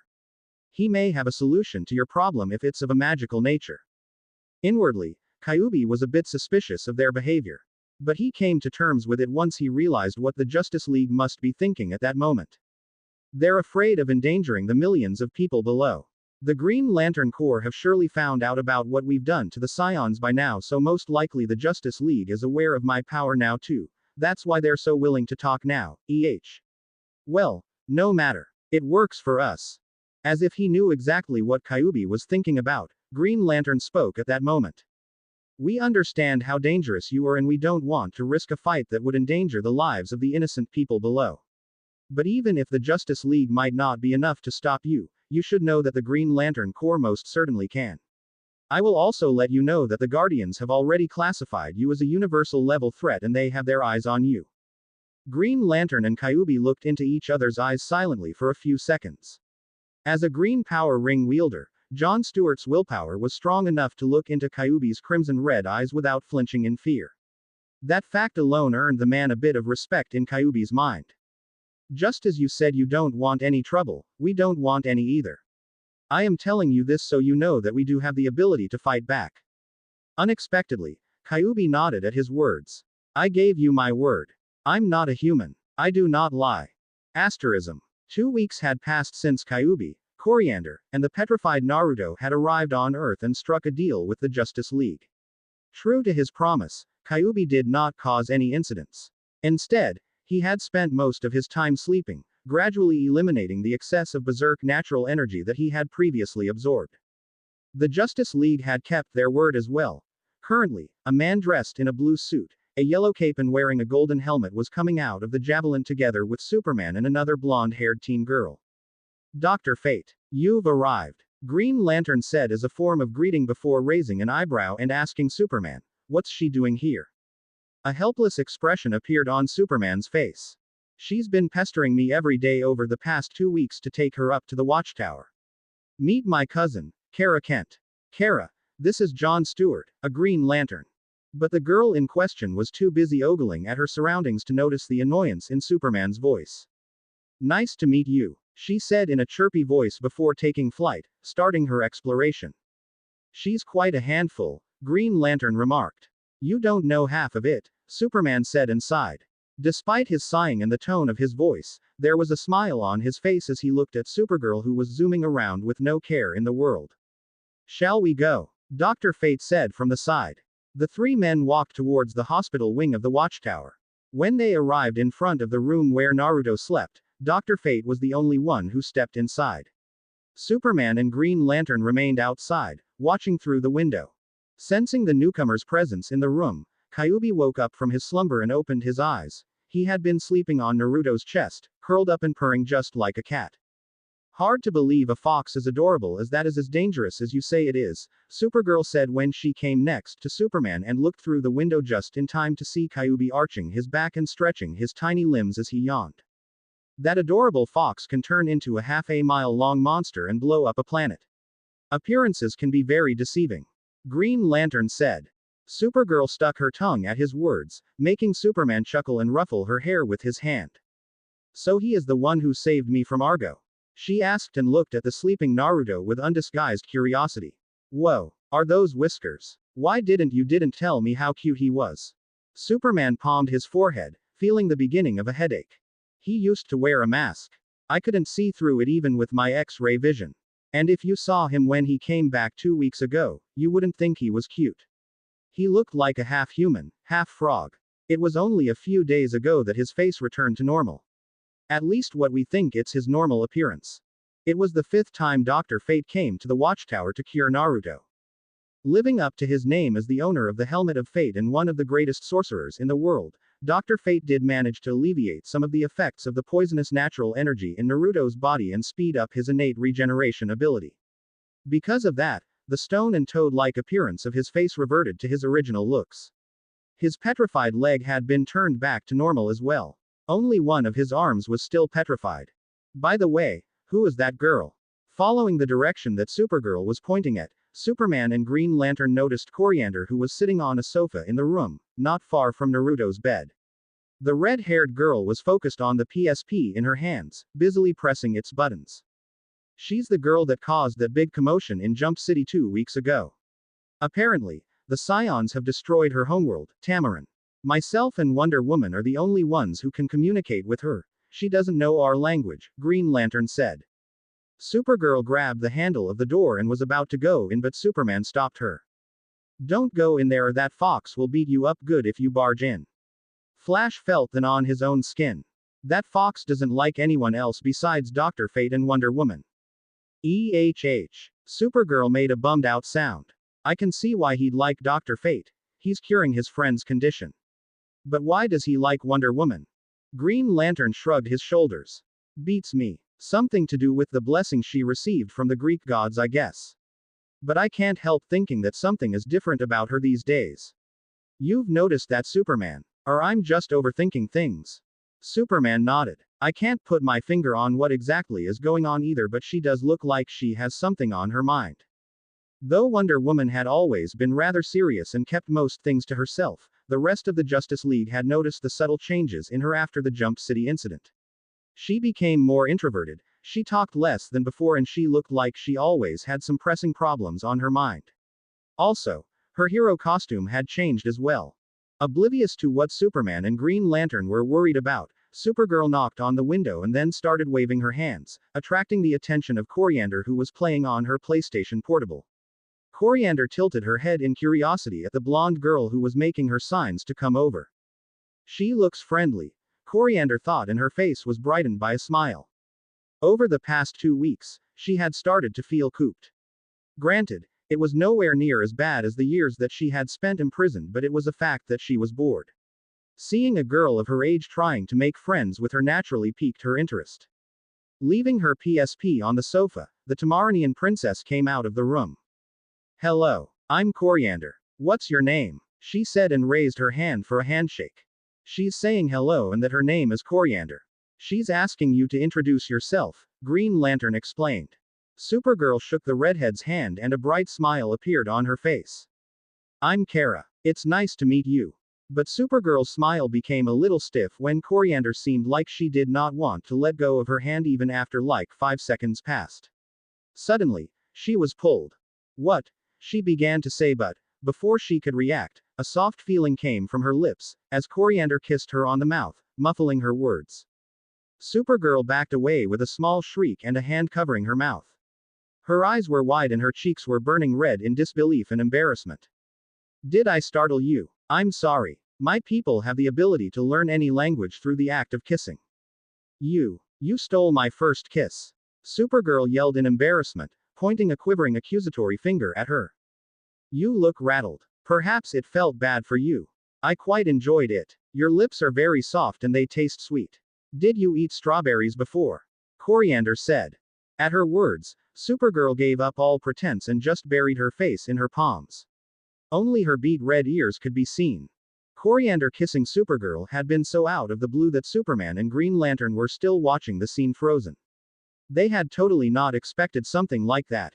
Asterism. You really helped me out a lot, Dr. Fate, Naruto said. Without your aid, it would have taken me around 2 months to recover up to this stage. The man in question was sitting on a stool next to Naruto's bed. His slouched posture and his laborious breathing betrayed how exhausted he was. I did it for the people of Earth. If it's in my power, I will naturally do something about it. It is in my interest as well for peace to be preserved. Naruto sighed at his words. Ha! You guys are treating us like ticking bombs. But I would never hurt innocents for no reason. Dr. Fate replied. You mean to say there were no innocents on the planet that you and your fox have destroyed? A low growl came from Kyuubi, who was now sitting on Naruto's shoulder like he had used to do in the past.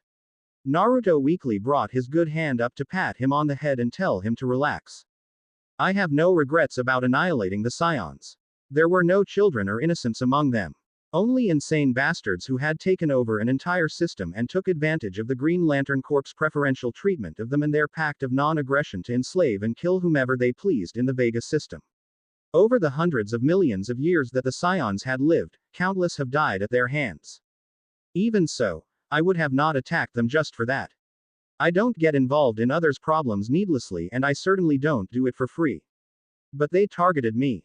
They bribed my information broker and then lured me into their territory with 2 very well-paid bounties. It was enough money that I could even buy a terraformed moon, and it was all that so they could capture me. A fleet of almost 40 interstellar warships waited for me when I reached Tamaran. Though we easily destroyed them, I knew that the Scions would never give up on me, especially after learning that I was powerful enough to annihilate a fleet of warships. I would have probably ended up on one of their dissection tables too at some point if I didn't kill them all first. After all, I can't always be on my guard. I am human too, not a god. I'm not invincible. You're human too, was what Dr. Fate thought in his mind and had the urge to ask but chose to stay silent and listen to what he had to say. He realized that it was a very rare occasion to find out more about the alien's motivation and inner thoughts. A chance to see how his mind worked. There were 87 prisoners locked up in the labs of the Scions. Through the special abilities granted to me by this energy that you've helped me remove from my body, I could sense every single living being on the planet and the nature of their character. I could even get a peek into their thoughts with it. Naruto looked down seemingly deep in thought. I'm not happy about their deaths. If I could have saved them, I would have done it. But after a lifetime of traveling through the universe, I learned two simple truths. Being kind to your enemies is being cruel to yourself, and that the world we live in is not such a pretty place where everyone can live happily ever after. 87 people died as collateral damage. But I ensured my own safety, and I've also prevented hundreds of thousands or even more people that would have been captured and killed in the future by the Scions. I have liberated an entire system from their tyranny as well. Do you know that on over 20 planets in the Vega system, hundreds of races have celebrated the day when the Scions died as the day of liberation? On many of those planets, they even erected statues of Kurama, and it looks like cults focused on worshipping him have started being formed. If Dr. Fate was silent before due to wanting to hear more about Naruto's thoughts, this time he became speechless because of what he heard. I see. People are finally realizing how great I am. It was about damn time if you ask me. Ha ha ha. But why is this the first time I heard about it? Kyuubi said, his lazy appearance from before a stark contrast with how he was wagging his tails in excitement now.